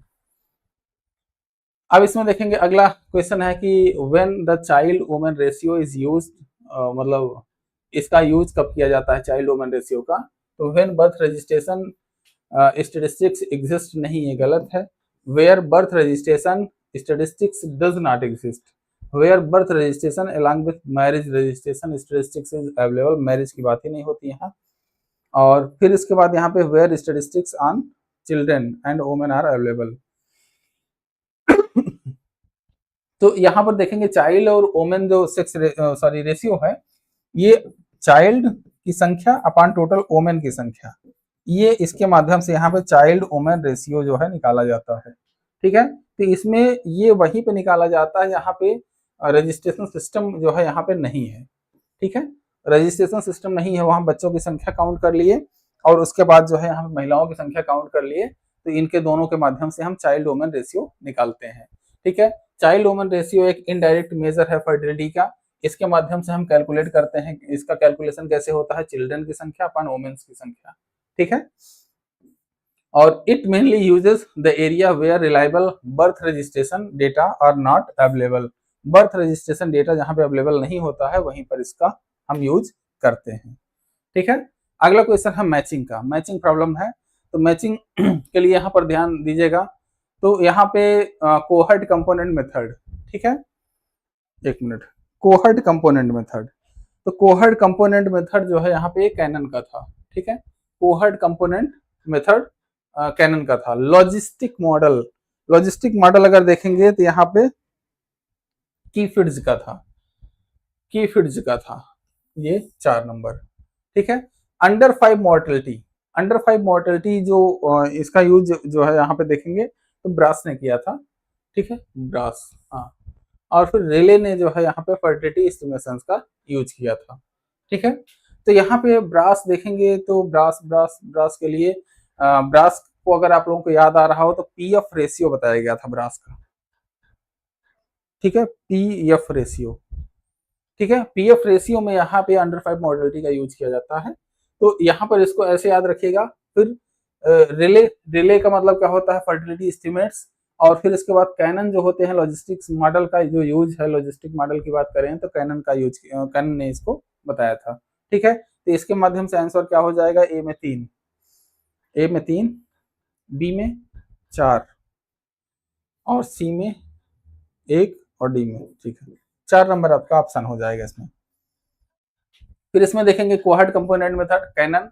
इसमें Edwin Cannon contributes to structured population projection idea, ठीक है। कोहर्ट कंपोनेंट विधि में इन्होंने इससे अनुमान लगाए थे, ठीक है। लॉजिस्टिक जो मेथड है इसमें केफिड्स थे, और इन्होंने क्या बताया था कि मैथमेटिकल मॉडल है population growth including logistic growth का, ठीक है। अंडर 5 मॉर्टेलिटी में क्या है, ब्रास है, तो William Brass developed indirect technique for child mortality estimates, ठीक है। और फर्टिलिटी एस्टिमेट्स क्या है, रिले, जे आर जो रिले हैं कंट्रीब्यूट्स किया क्या किए थे, फर्टिलिटी एस्टिमेट्स, ठीक है। अगला क्वेश्चन है कथन कारण का, इसमें तो कथन है कि इन पेरियार्कल सोसाइटी, मतलब जो पैतृक समाज होता है, पितृसत्तात्मक जो समाज होता है इन इंडिया, और women place of residence changes after marriage. Bharat में पितृ सत्तात्मक जो सत्तात्मक समाज में विवाह के पश्चात महिला का निवास स्थान परिवर्तित हो जाता है। हाँ, ऑब्वियस सी बात है, माइग्रेट होता है, माइग्रेशन होता है महिलाओं का, ठीक है। ये मतलब सही है कथन। कारण है women are more likely to migrate short distance in India. तो ये भी सही है कि वोमेन जो है, मतलब क्या है कि कम डिस्टेंस पर शादी होती है। कारण ये है यूपी के किसी लड़की की शादी या लड़के की शादी तमिलनाडु में हो जाए, केरल में हो जाए, भाषा ही नहीं समझ में आ रही तो लाई कैसे करेंगे, ठीक है। सपोज करो कि एक यूपी के लड़के की शादी या लड़की की शादी तमिलनाडु में हो जाए, तमिल इसको नहीं आ रही, इसको हिंदी नहीं आ रही, इंग्लिश दोनों को नहीं आती ढंग से, तो लड़ेंगे कैसे, कैसे जो है मतलब वहां पे लड़ाई होगी। तो इसलिए जो है मतलब वहां पे शादी ही नहीं होती, क्योंकि लड़ाई करने के लिए सबसे ज्यादा जरूरी होता है कि लैंग्वेज समझ में आना। और मजाक की बातें हैं यार, लड़ाई करने के लिए शादी नहीं होती, ठीक है। तो यहाँ पर देखेंगे तो दोनों सही हैं, लेकिन एक्सप्लेनेशन नहीं बैठ रहा है। क्यों? क्योंकि एक्सप्लेनेशन इसलिए नहीं बैठ रहा है क्योंकि ये एक ही कारण नहीं होता शॉर्टर डिस्टेंस का, ठीक है। जैसे यहाँ पे बी है, बी इसका आंसर होगा, करेक्ट एक्सप्लेनेशन नहीं होगा। शॉर्टर डिस्टेंस में मतलब इनका माइग्रेशन होता है, लेकिन वो मैरिज कारण नहीं होता है। वो काम धंधा भी अगर करना है तो घर के आसपास ही जो है देखती है महिलाएं, ठीक है। तो इस तरीके से जो है मतलब यहाँ पे ये कथन कारण दोनों सही है, लेकिन व्याख्या नहीं है, ठीक है। तो यहाँ पे यही चीज यहाँ पे बताई गई है, पैट्रियार्कियल जो सोसाइटी होती है इसमें वोमेन क्या होती है, माइग्रेट करती है हस्बैंड के रेजिडेंस के लिए, ठीक है, आफ्टर मैरिज। और फिर women dominates shorter distance migration in India. Most female migration in India is marriage related and marriage migration is usually with in district और नियर बाई एरियाज। ज्यादातर जो शादी होती है वो 150 किलोमीटर के अंदर ही होती है लोगों की, ठीक है। चलिए अगला क्वेश्चन है हमारे पास कि in which of the following countries did the number of immigrant exceed the number of resident during 1948-51। तो ये इजराइल था, ध्यान में रखिएगा। इजराइल जो है यहाँ पे देखेंगे तो जो मेडिटेरियन सी है, इसके यहाँ पे फिलिस्तीन है और यहाँ पर इजराइल है। अंग्रेजों ने उस समय जो है यहाँ पे भी अधिपत्य जमाया था, तो उन्होंने बोला था कि सेकेंड वर्ल्ड वार में हिटलर वगैरह ने बहुत अत्याचार किया था, तो इसलिए जो है यूरोप से सभी को यहाँ पर बसाने के लिए एक जगह दी थी, जिसका विवाद आज भी चल रहा है। और अभी देख रहे हैं पिछले 10-12 दिन से ईरान और इसराइल इन्हीं चीजों के लिए लड़ रहे हैं, अस्तित्व को बचाने के लिए दोनों लड़ रहे हैं, जिसमें अमेरिका क्या है कि मुखिया की भूमिका निभा रहा। जैसे एक कहानी नहीं पढ़े होंगे बचपन में कि 2 बिल्लियां थी जिनको एक रोटी का टुकड़ा मिला, तो वो आधा आधा बांट नहीं पा रही थी, कह रहे थे तुम्हारा ज्यादा है। तो उसमें वो बंदर के पास न्याय करने के लिए गई, तो बंदर तराजू पे आधी टुकड़ा इधर रखा, आधा टुकड़ा इस साइड रखा और आधा टुकड़ा इस साइड रखा। फिर जिधर का ज्यादा होता बंदर तोड़ के खा लेता। फिर इधर ज्यादा हुआ इधर तोड़ के खा लेता, धीरे धीरे ऐसा करते करते बंदर जो है पूरी रोटी खत्म कर गया। दोनों बिल्लियों को तब समझ में आया कि हमें कुछ नहीं मिला। तो वही तरीका है अमेरिका का कि इसराइल और ईरान लड़ रहे हैं, बाद में अमेरिका सब जो भी मतलब वहां पे ऑयल सप्लाई है, जो भी प्रॉफिट रहेगा वो अमेरिका ले जाएगा, बाकी ये दोनों के पास कुछ नहीं बचेगा, यहाँ के लोग केवल सफर करेंगे। ठीक है, तो ये वही तरीके हैं। तो यहाँ पे जो है मतलब इसराइल ही होगा। और after the establishment of state of Israel in 1948 there was a massive Jewish immigration from Europe and Middle East to other regions between 1948 to 51. ठीक है, the number of immigrants was extraordinarily high, nearly double in the population within few years. ठीक है, which later resembles exactly the growth of human population, human through out history. ठीक है, जे shape यहाँ पे होता है, क्यों? क्योंकि जो माना जाता है कि मानव की सभ्यता थी, फिर उसके बाद मानव की सभ्यता धीरे धीरे धीरे बढ़ती रही, कुछ बढ़ी थोड़ी कुछ दिनों तक, फिर उसके बाद अचानक वर्ल्ड वार हुआ, लड़ाई झगड़ा हुआ, फिर ये कम हुई, फिर उसके बाद लड़ाई झगड़ा, second world war, first world war के बाद ये अचानक बढ़ती जा रही है। तो ये शेप कैसा बन रहा है? जे शेप। ठीक है, जे शेप बन रहा है, इसको जे शेप के माध्यम से इसको पूरी पूरी हिस्ट्री को, आदमी के डेवलपमेंट की हिस्ट्री को जो है इसके माध्यम से एक्सप्लेन किया जाता है। ठीक है, जो आदमी का इतिहास है लगभग पिछले 10,000 साल का, उसमें देखेंगे यहाँ पर ये यही शेप बनता है। Human population growth throughout most of history was very slow for thousand of years, बहुत ही स्लो था हजारों साल तक।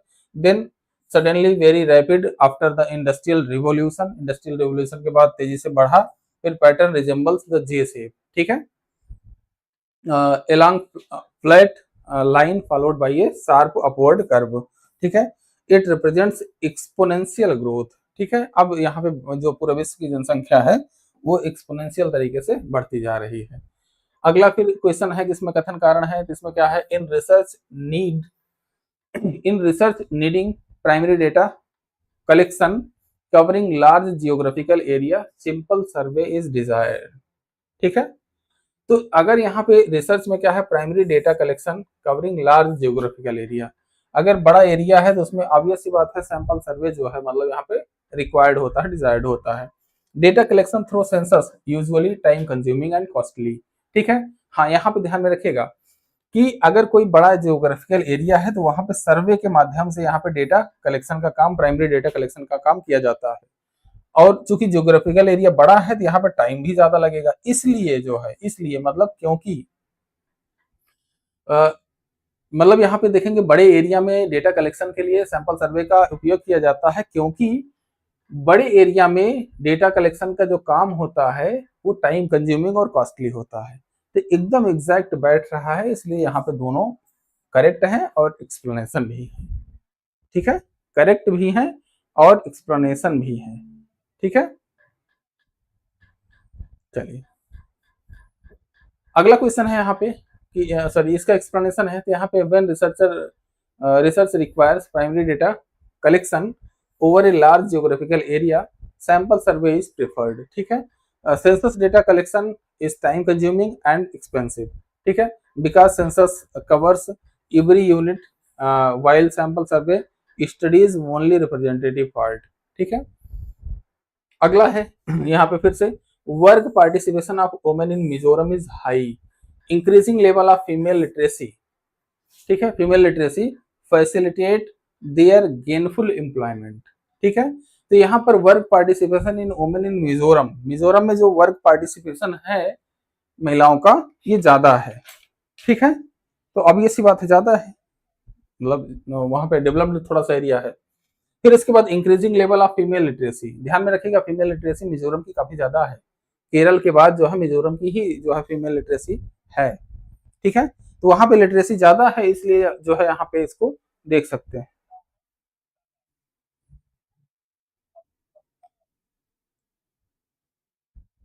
देवशीष पॉल जी, अब यूजीसी नेट का सर्टिफिकेट कब आएगा? यूजीसी नेट का सर्टिफिकेट देखिए डियर, मतलब उम्मीद तो यही रहती है कि रिजल्ट के जो है मतलब 1 महीने के अंदर आ जाना चाहिए। रिजल्ट जिस दिन डिक्लेयर होता है उसके 1 महीने के अंदर नॉर्मली आ जाता है। बाकी अब वो तो यूजीसी वाले ही बताएंगे। उम्मीद है कि जल्दी ही आ जाएगा क्योंकि रिजल्ट आए हुए काफी दिन हो गए।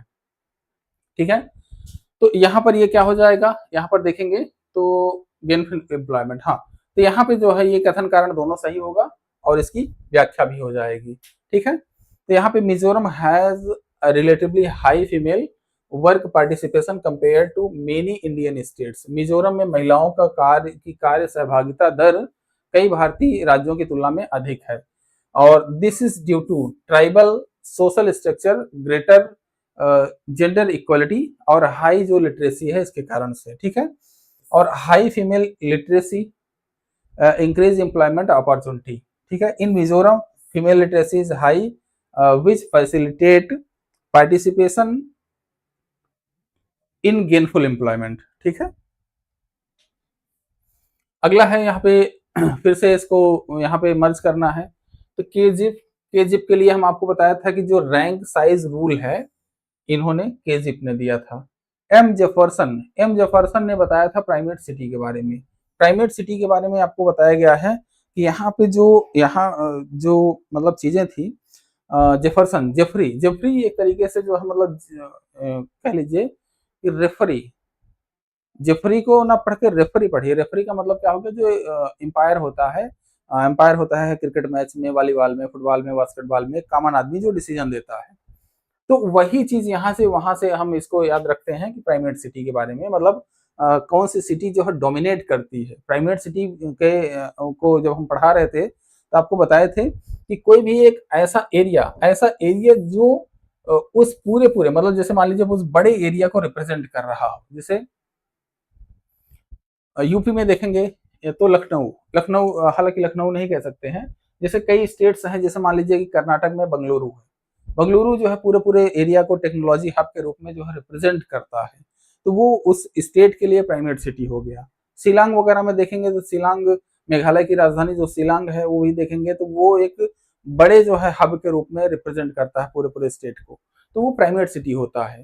तो वही यहाँ पे जेफरसन को हम रेफरी के रूप में मतलब यहाँ पे इस याद करने के हम एक ट्रिक बता रहे हैं कि जेफरसन को प्राइमेट सिटी यहाँ पे प्राइमेट सिटी मॉडल इन्होंने दिया था। और होमियो ह्वेट ने यहाँ पर सेक्टोरल मॉडल दिया था। और यहाँ पे हैरिस एंड उल्बान, तो यहाँ पे देखेंगे क्या है, R2 है और L2 है, मतलब मल्टीपल R और मल्टीपल L है। मल्टीपल R और मल्टीपल L है तो मल्टीपल न्यूक्लियाई मॉडल हो गया। ठीक है, ये इस तरीके से याद करेंगे तो थोड़ा सा जो है मतलब आपको अच्छा रहेगा। तो ए में 4 नंबर, बी में 3 और सी में 1, डी में 2। ठीक है, तो ये 3 नंबर आपका आंसर हो जाएगा। ठीक है, अगला है सॉरी एक्सप्लेनेशन है यहाँ पे। केजीएफ ने क्या किया था, रैंक साइज रूल दिया था। इन्होंने क्या किया था, प्रपोज किया था रैंक साइज रूल को। एम जेफरसन ने प्राइमेट सिटी की अवधारणा को यहाँ पे बताया था, इंट्रोड्यूस किया था कंसेप्ट ऑफ प्राइमेट सिटी। फिर होमर हुएट ने क्या कहा था, सेक्टोरल मॉडल यहाँ पे इन्होंने प्रपोज किया था। और हैरिस और उल्मान ने यहाँ पे मल्टीपल न्यूक्लियाई का मॉडल यहाँ पे प्रस्तुत किया था। ठीक है, चलिए अगला क्वेश्चन हमारे पास यहाँ पे फिर से 2 लिस्ट दी गई है, इस लिस्ट को हमें जो है यहाँ पे मिलाना है। तो यहाँ पर ध्यान में रखिएगा कि सबसे पहले economic backwardness and economic growth. तो यहाँ पर देखेंगे तो जो इकोनॉमिक बैकवर्डनेस है और इकोनॉमिक ग्रोथ है, लेवेंस्टीन ये लेवेंस्टीन ने जो है यहाँ पे इसको प्रपोज किया था। फिर an economic analysis of fertility, तो एन इकोनॉमिक यहाँ पे, अच्छा एक सेकंड, यहाँ पे थोड़ा सा देखिएगा, the sociology of human fertility. तो यहाँ पे एक शब्द पकड़िए, सोशियोलॉजी का मतलब समानता की बात कर रहा है आदमी, सामाजिक बात कर रहा है, सामाजिक समानता की बात कर रहा है, मतलब फ्रीडम की बात कर रहा है। तो यहाँ पे फ्रीडमैन है। ठीक है, sociology of human fertility Ronald Freedman ने दिया है यहाँ पे। ठीक है, रोनाल्ड फ्रीडमैन ने दिया था। और फिर इसके बाद यहाँ पर देखेंगे तो economic analysis of fertility, economics की जब भी बातें होती हैं तो यहाँ पर ये बेकर ने दिया था, बेकर ने। और सोशल स्ट्रक्चर एंड फर्टिलिटी, तो यहाँ पर ये डेविस एंड ब्लैक ने। तो social structure and fertility Davis and black की थियरी थी, जिसमें इन्होंने मतलब जो मेल फीमेल के बीच में इंटरकोर्स या फिर इस तरीके की जो चीजें होती हैं, डिफरेंट डिफरेंट टाइप के वेरिएबल्स की बात की यहाँ पे इन्होंने की थी डेविस एंड ब्लैक ने। तो ये इस तरीके से इसका आंसर हो जाएगा। ए में 3 रहेगा और बी में 2 रहेगा। ए में 3, बी में 2, सी में 1 और डी में 4। तो 2 नंबर इसका आंसर हो जाएगा। ठीक है, यहाँ पे economic backwardness and economic growth, Livingstone. Livingstone ध्यान में रखिएगा, इसको याद करने का एक तरीका और बता दे रहे हैं, EINSTEIN। ठीक है, ये आइंस्टीन है। आइंस्टीन जिनको हम जानते हैं कि जिन्होंने प्रकाश वैद्युत प्रभाव मतलब की खोज की थी, जिसमें इन्होंने जो एनर्जी और मास के बीच में एक रिलेशनशिप बताया, जिसमें परमाणु बम और अन्य चीजें बनी। ठीक है, तो इन्होंने ग्रोथ की बात की थी, ग्रोथ की बात की थी। और आइंस्टीन ने उस समय बताया था कि जो है मतलब यहाँ पे किस तरीके से ग्रोथ हमारा आगे का डेवलपमेंट होगा विश्व का। ठीक है, तो यहाँ पे उनके नाम से लिविंगस्टीन आए, आइंस्टीन मतलब लिविंगस्टीन। ठीक है, तो यहाँ पे इकोनॉमिक बैकवर्डनेस और यहाँ पे इकोनॉमिक ग्रोथ की यहाँ पे इन्होंने बात की।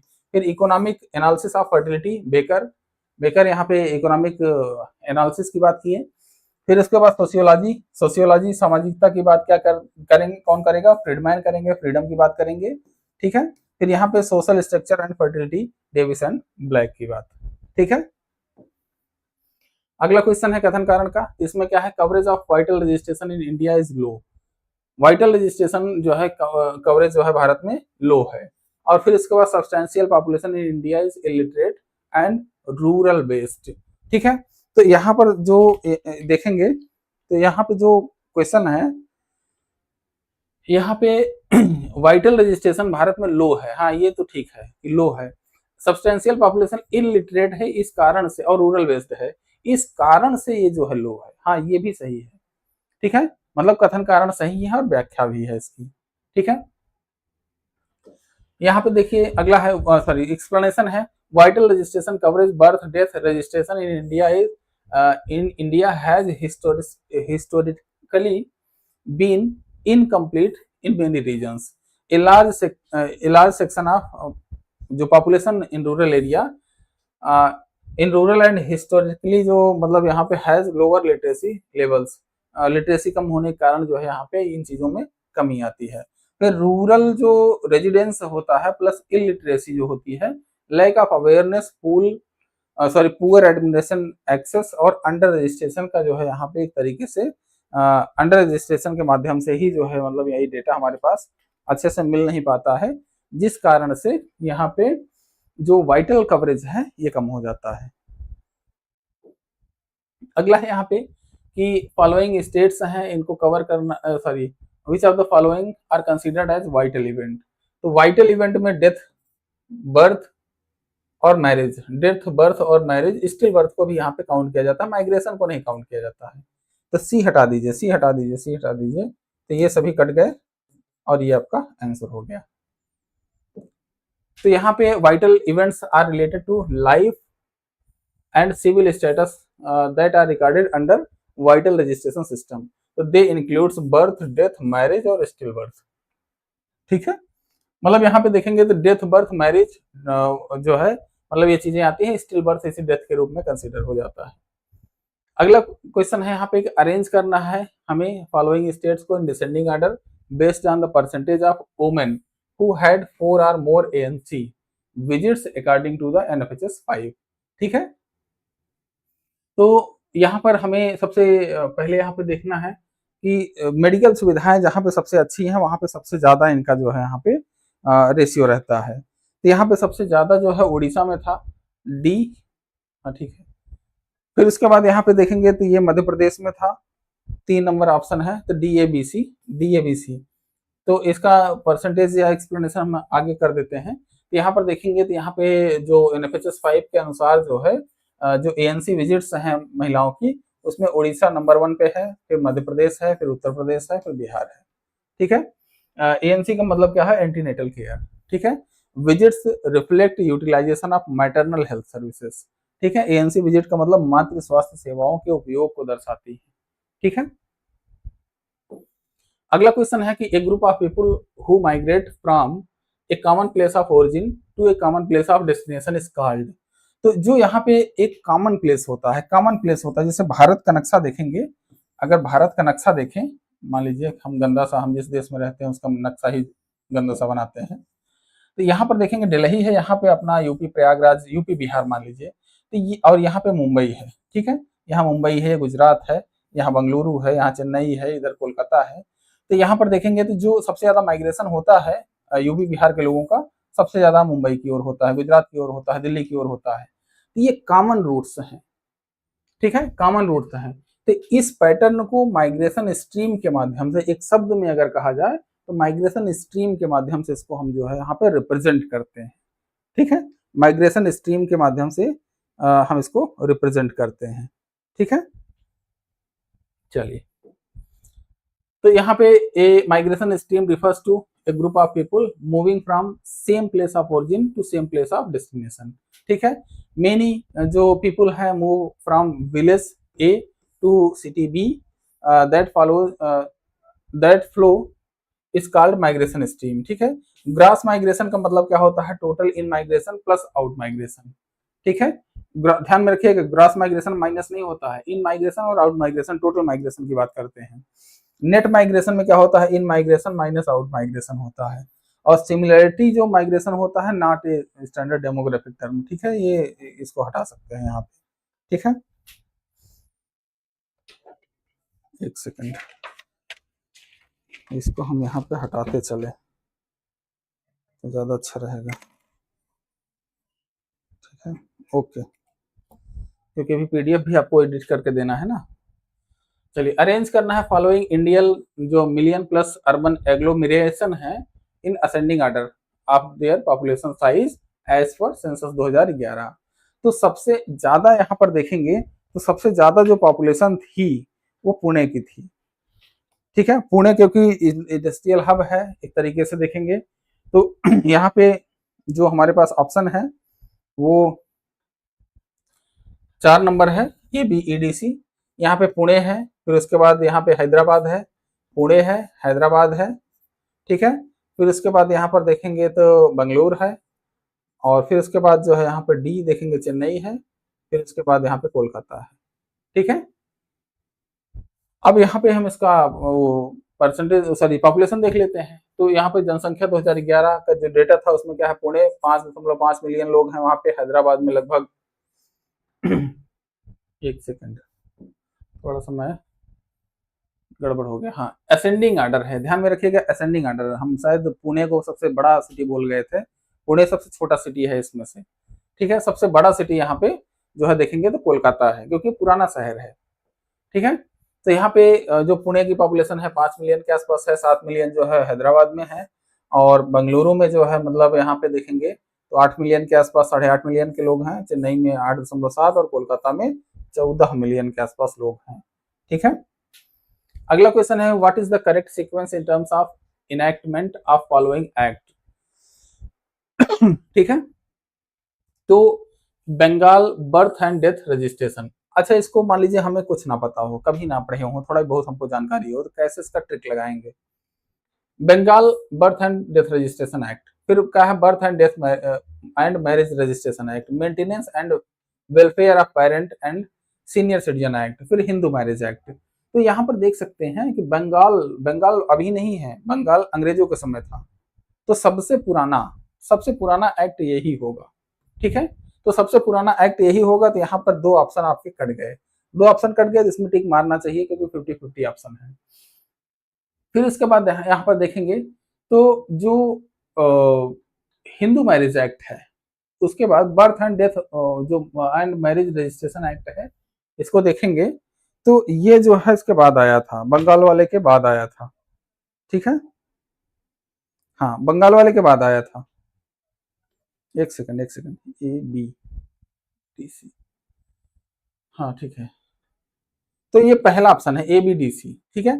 ए के बाद बी आया था, अब पहले सी हाँ, ए के बाद बी आया था, ठीक है, ए के बाद बी आ गया, ठीक है, यहाँ पे इसने बता दिया कि ए के बाद बी आया। अब यहाँ पे डी के बाद सी आएगा या सी के बाद डी आएगा, तो यहाँ पे इसको देख सकते हैं कि maintenance and welfare of parents, ध्यान में रखिएगा, parents and senior citizen, parent और सीनियर सिटीजन की मेंटेनेंस की बात तब होगी जब हिंदू मैरिज एक्ट आएगा, क्यों, क्योंकि पहले शादी होगी, फिर घर में लड़ाई झगड़ा होगा, फिर उसके बाद माता पिता जो है नाराज होकर अलग हो जाएंगे, या कुछ ऐसे नकारा बच्चे भी होते हैं जो उनको अलग कर देंगे। और जब नकारा बच्चे अलग कर देंगे तो वो मेंटेनेंस की डिमांड करेंगे ही। क्यों? क्योंकि उन्होंने अपनी सारी पूंजी आपको पढ़ाने में लगा दी, आपके करियर बनाने में लगा दी, उनके पास खाली। तो इसलिए मेंटेनेंस एक्ट आया था। ठीक है, तो ये जो है मतलब यहाँ पे डी के बाद सी आएगा। ठीक है, डी के बाद सी आएगा।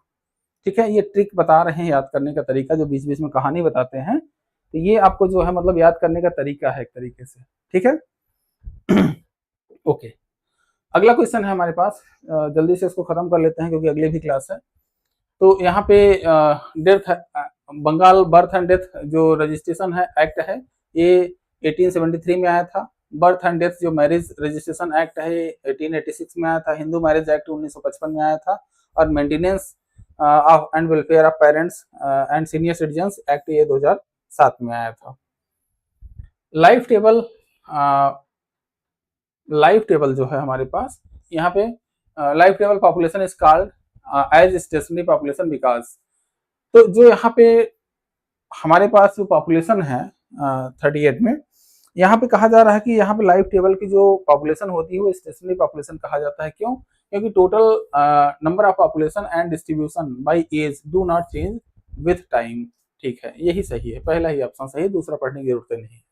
पॉपुलेशन की कुल संख्या और उम्र के हिसाब से डिस्ट्रीब्यूशन समय के साथ नहीं बदलते हैं। ठीक है, यहाँ पे total number of population and distribution by age does not change with time. A stationary population is one where, एक स्टेशनरी पॉपुलेशन में क्या होता है, जहाँ पे बर्थ और डेथ आपस में बराबर हो, नो माइग्रेशन हो, माइग्रेशन भी नो हो, और एज स्पेसिफिक फर्टिलिटी और मोर्टेलिटी रेट जो है वो रिमेन्स कांस्टेंट रहे। ठीक है, तो इसको हम कहते हैं यहाँ पर ये क्या है, हमारा स्टेशनरी पॉपुलेशन है। फिर यहाँ पे लिस्ट आ गई, लिस्ट को यहाँ पे मिलाना है, तो ध्यान में रखिएगा इसमें कि डिवीजन ऑफ लेबरर्स, यहाँ पे ध्यान में रखिएगा एक यस जहाँ पे एक्स्ट्रा लगा हो, ये बी आर अम्बेडकर की एक किताब थी। ठीक है, डिवीजन ऑफ लेबरर्स, डी में एक, डी में एक कहाँ पे है, डी में एक जगह है, आपका आंसर मिल गया है। ठीक है, द पॉपुलेशन ऑफ बॉम्ब, ये पॉपुलेशन ऑफ बॉम्ब मतलब यहाँ पे पॉपुलेशन बॉम्ब, जो पॉपुलेशन मतलब बढ़ जा रही है अचानक, बहुत तेजी से भाग जा रही है, बहुत तेजी से फैल जा रही है, उसके लिए पॉल एनरिच या एरलिच जो भी पढ़िए, तो हम इसको इनको एनरिच पढ़ते हैं। एनरिच मतलब बढ़ाना, एरलिच ना पढ़ के एनरिच पढ़ लीजिए।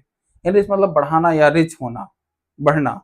तो अब ये सी बात है, पॉपुलेशन जब बढ़ेगी, ये ट्रिक बता रहे हैं, ध्यान में रखिएगा। कल को मास्टर पे केस कर दीजिए, गलत गलत पढ़ाया था। तो यहाँ पे पॉपुलेशन जो है, पॉल एनरिच ने जो है यहाँ पे पॉपुलेशन बॉम्ब की थियरी दी थी। ठीक है, तो सी में 2 हो गया। ऑप्टिमिस्टिक पॉपुलेशन, ऑप्टिमिस्टिक पॉपुलेशन के लिए यहाँ पर देखेंगे तो यहाँ पे कार्ल विंकलब्लेच, ठीक है, जो भी लिखा गया है। फिर उसके बाद डिवीजन ऑफ लेबरर्स जो है ये एडम स्मिथ की जो है ये किताब थी। ठीक है, तो ये आपका आंसर हो जाएगा। तो यहाँ पर देख लीजिए, Adam Smith explain the division of labourers in wealth of nation. ठीक है, इनकी एक किताब थी वेल्थ ऑफ नेशन, इसमें जो है इन्होंने लेबर्स के डिवीजन पे जो है चर्चा की थी एडम स्मिथ ने। ऑप्टिमिस्टिक जो ऑप्टिमम पॉपुलेशन, जो ऑप्टिमम पॉपुलेशन की बात की थी इन्होंने कार्ल विंकलब्लेच। ठीक है, और पॉपुलेशन बॉम्ब पॉल एनरिच थे, और इन्होंने पॉपुलेशन बॉम्ब मतलब एक किताब लिखी थी यहाँ पे 1968 में। फिर इसके बाद यहाँ पे division of labourers B R Ambedkar, इन्होंने B R Ambedkar differentiated between division of labour and division of labourers in caste system analysis. ठीक है, तो कास्ट सिस्टम एनालिसिस में इन्होंने एक रिसर्च पेपर था शायद इनका, और इसमें इन्होंने इसके बारे में बताया था कि division of labour and labourers, मतलब जहाँ पे उन्होंने पहले डिवीजन ऑफ लेबर जो एडम स्मिथ की किताब थी उसमें लेबर के बारे में बताया गया था कि इंडस्ट्रियल लेबर अलग होते हैं, एग्रीकल्चर लेबर अलग होते हैं, फिर सीजनल लेबर होते हैं, नॉन सीजनल लेबर होते हैं। इस तरीके से उन्होंने लेबर का बाइफर्केशन किया काम के आधार पे। बी आर अम्बेडकर ने जो किताब लिखी थी उसमें जो किताब उन्होंने लिखी थी लेबरर्स पे, उन्होंने इसमें कास्ट सिस्टम का भी जिक्र किया था। ठीक है, अगला है यहाँ पे देख सकते हैं कि in which of the following countries legal abortion exceeds the birth. तो यहाँ पे ये हंगरी है, अभी लेटेस्ट में इसका काफी चर्चा में रहा है। रोमानिया वगैरह नहीं है। चाइना में क्या है, चाइना में अभी प्रेजेंट टाइम में एबॉर्शन ज्यादा हो गया है। भूतकाल में 140 करोड़ ऐसे ही नहीं हो गए थे, वहां पे एबॉर्शन बैन था। फिर जब वन चाइल्ड पॉलिसी लागू हुई तब यहाँ पे ज्यादा हुआ। ये यहाँ पे पूरे पूरे ओवरऑल की बात कर रहा है। Legal abortion exceeds the live birth. ठीक है, तो ये हंगरी है। ठीक है, तो यहाँ पे Hungary is historically known as country where number of legal abortions exceeds the number of live birth, especially during 1960 to 80s। ठीक है, इसमें क्या है कि इसमें इसका रीजन क्या था कि लिबरल जो एबॉर्शन लॉज हैं इंट्रोड्यूस्ड इन 1950s, 1950 के दशक में इन्होंने उदार गर्भपात जो कानून लागू किए उसके कारण से यहाँ पे संख्या बढ़ी। फिर widespread use of abortion as a birth control method because modern contraceptives were not widely available. ठीक है, low fertility rates combined with relatively high abortion rates. ठीक है, तो इस कारण से यहाँ पे इनके यहाँ जो है एबॉर्शन ज्यादा हो रहे थे। ठीक है, हाँ, during several years in this period the abortion rate in Hungary was higher than live birth rate, making it a classic example often cited in the population studies and demography। ठीक है, other option गलत क्यों है, तो China में क्या है, although China has very high number of abortion due to one child policy, live birth have always been far greater than abortions। ठीक है, ये वन चाइल्ड पॉलिसी के बाद जो है ये चीजें आई थी, इसके पहले नहीं थी चाइना में। रोमानिया में क्या है, abortion was heavily restricted during the causation regime, और यहाँ पे ब्राजील में क्या है कि मोस्ट लाइकली इलीगल है यहाँ पे। ठीक है, अगला है which of the following measures is more cruder. More cruder में कहा है कि सीबीआर क्रूड बर्थ रेट जो होती है ये मोर क्रूड होती है अन्य की तुलना में।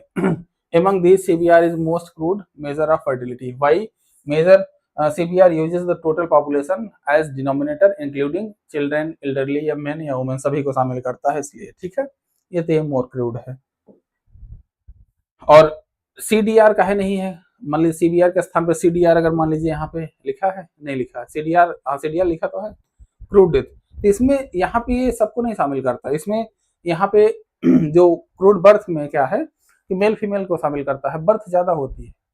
ठीक है, डेथ की तुलना में, तो वहां सीडीआर में क्या है कि डेथ ज्यादा होती है, डेथ को केवल कंसीडर किया जाता है।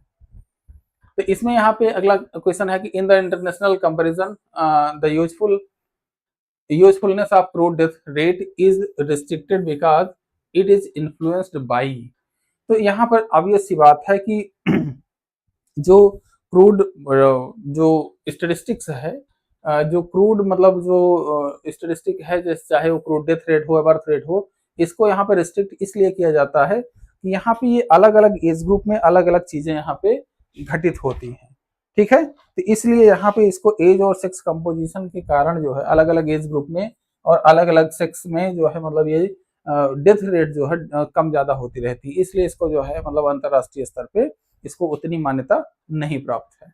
ठीक है, अगला क्वेश्चन, अच्छा यहाँ पे CDR मतलब crude death rate is calculated as total death upon total population into 1000 does not adjust the age structure और sex structure. A country with more elderly people will have higher CDR even if health conditions are better। ठीक है, maternal death क्या होती है, the death of a woman while pregnant or within 42 days of termination of pregnancy irrespective of duration and site of pregnancy from any cause related to or aggravated by the pregnancy or its management. यही पहला ही सही है। ठीक है, maternal death इसी को कहा जाता है। तो मैटरनल डेथ में क्या है, प्रेगनेंसी के दौरान या प्रेगनेंसी समाप्त होने के 42 दिनों के अंदर, चाहे वो प्रेगनेंसी किसी भी अवधि या किसी भी स्थान की हो, ऐसी मृत्यु जो प्रेगनेंसी या उसके प्रबंधन से संबंधित हो या उससे बढ़ी हो, लेकिन आकस्मिक या संयोगवश कारण से ना हो। ठीक है, अगला है कि the cohort of new born babies in a life table which is assumed as 1 lakh is called. ठीक है, तो 1 लाख इसको कॉल्ड इसीलिए कहा जाता है कि इसको जो है यहाँ पे हम लोग रेडिक्स बोलते हैं। ठीक है।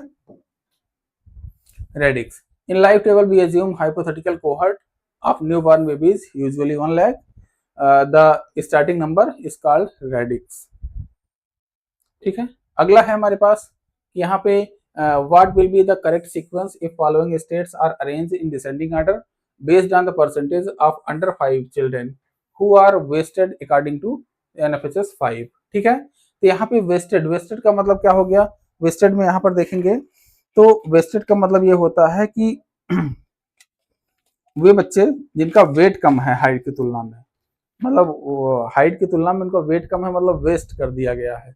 वेस्ट मतलब क्या? उनको जो है मतलब उनकी बॉडी से किसी ने खींच के निकाल दिया। ठीक है। तो यहाँ पर इसके एनएफएसएस 5 के अनुसार जो है इसको हमें बताना है, तो यहाँ पर इसका ऑप्शन डी है। ठीक है। डी ऑप्शन है, मतलब 4th नंबर ऑप्शन है। और फिर इसके बाद यहाँ पे 4th नंबर ऑप्शन है, तो यहाँ पे अकॉर्डिंग टू एनएफएसएस 5 ये जो डेटा है प्रीवेलेंस ऑफ वेस्टिंग का एमंग चिल्ड्रन अंडर 5 में महाराष्ट्र में सबसे ज्यादा है, फिर तेलंगाना है, फिर वेस्ट बंगाल है, फिर राजस्थान है। ठीक है। अगला है कि यहाँ पे इसमें कथन कारण है, तो कथन है कि the temperature in most of the metropolitan cities is increasing alarmingly. हाँ, तो ये ज्यादातर मेट्रो शहरों में टेम्परेचर क्या है, खतरनाक तरीके से बढ़ रहा है, ऑब्वियस सी बात है। Green belt is decreasing in urban areas. हाँ, ये भी सही है, लेकिन एक ही यही कारण नहीं है, एक्सप्लेनेशन का एक ही कारण नहीं, कई कारणों में एक ये भी है, ग्रीन बेल्ट जो है बड़े शहरों में घट रही है, लेकिन उसमें कई कारण ये होते हैं कि आसपास फैक्ट्रीज हो, गाड़ियों का ज्यादा यूज हो रहा हो, उसकी जियोग्राफिकल कंडीशन कुछ इस तरीके से हो जैसे दिल्ली की है, तो उसके कारण भी वहां पे टेम्परेचर बढ़ता है। तो यहाँ पे कथन कारण तो सही है, लेकिन करेक्ट एक्सप्लेनेशन नहीं है। करेक्ट एक्सप्लेनेशन तब इसमें आंसर लगाया जाता है जब ए का एक्सप्लेनेशन केवल और केवल यही हो, आर केवल और केवल यही नहीं है जो यहाँ पे लिखा गया है, green belt is decreasing. Green belt decrease हो सकता है, ग्रीन बेल्ट जितनी रही हो उतना ही रही हो, और आसपास के एरिया में गाड़ियों की संख्या बढ़ गई हो, लोग जो है वाहनों का प्रयोग ज्यादा कर रहे हो, लोग जो है एनवायरमेंट फ्रेंडली वाहन का यूज ना कर रहे हो, इस तरीके से चीजें होती हैं। ठीक है। तो यहाँ पर temperature in most of the metropolitan cities are rising significantly, this is link to the urban heatland island. जहां पे ज्यादा टेम्परेचर हो जाता है उसको अर्बन हीटलैंड आइलैंड कहा जाता है। और फिर इसके बाद यहाँ पे green belt and vegetation are decreasing in urban areas, less greenery मतलब रिड्यूस्ड इवेपोरेशन। ठीक है, सॉरी, इवेपोट्रांसपिरेशन। ठीक है। अच्छा, वाष्पोत्सर्जन। ठीक है, ठीक है, कम होता है। और फिर इसके बाद मोर कंक्रीट सरफेस या फिर हायर हीट एब्जॉर्प्शन। तो ये भी यहाँ पे एक तरीके होते हैं कि मोर कंक्रीट अगर सरफेस है तो वहां पे हीट जो है रिफ्लेक्ट होती है ज्यादा, और या तो कुछ ऐसा एरिया वहां पे आ गया हो जिसमें जो है मतलब यहाँ पर एब्जॉर्प्शन ज्यादा बढ़ गया हो, तो उस कारण से भी यहाँ पे जो है मतलब ग्लोबल वार्मिंग वाली सिचुएशन या टेम्परेचर बढ़ने वाली सिचुएशन आ जाती है। ठीक है, जल्दी से इसको खत्म करते हैं यार। जो लिस्ट है, दो लिस्ट को मिलाना है, तो नेशनल जो यूथ पॉलिसी है, नेशनल यूथ जो पॉलिसी है इसको देखेंगे तो ये 2017 में, sorry 2014 national rural health mission, older ज्यादा नहीं है, एक सेकंड, चलो नेशनल जो हेल्थ पॉलिसी है, हाँ जो नेशनल हेल्थ पॉलिसी है इसको देखेंगे तो ये हेल्थ पॉलिसी है, ये 1917 में आई थी। हाँ, सबसे पहले यही आई थी, उसके बाद इसमें इम्प्रूवमेंट कई बार हुआ है, मतलब इसमें कई बार अमेंड किया गया है इसको। फिर इसके बाद नेशनल जो यूथ पॉलिसी है ये 2014 में आई थी, यूथ पॉलिसी 2014 में आई थी। तो यहाँ पे ए में 4, एक ही जगह ऑप्शन है, बी में 1, ठीक है, और सी में यहाँ पर देखेंगे तो 2 हो जाएगा, और डी में 3 हो जाएगा। फिर तो यहाँ पर देखेंगे नेशनल जो यूथ पॉलिसी है 2014 में आई थी, ये फिर से अभी जब इसका एग्जाम मतलब अभी ये पेपर हम साल करवा लेंगे तो सारी चीजें फिर से हम पढ़ाएंगे। ठीक है। तो नेशनल जो यूथ पॉलिसी है 2014 में आई थी। India's updated national youth policy was announced in 2014। National जो पॉलिसी ऑन ओल्डर पर्सन है ये 1919 में है, 1999 में है। फिर उसके बाद नेशनल जो हेल्थ पॉलिसी है 1917 में आई है, और इसको अमेंड किया गया है कई बार। और फिर नेशनल जो रूरल हेल्थ मिशन है 2005 में आया था। ठीक है।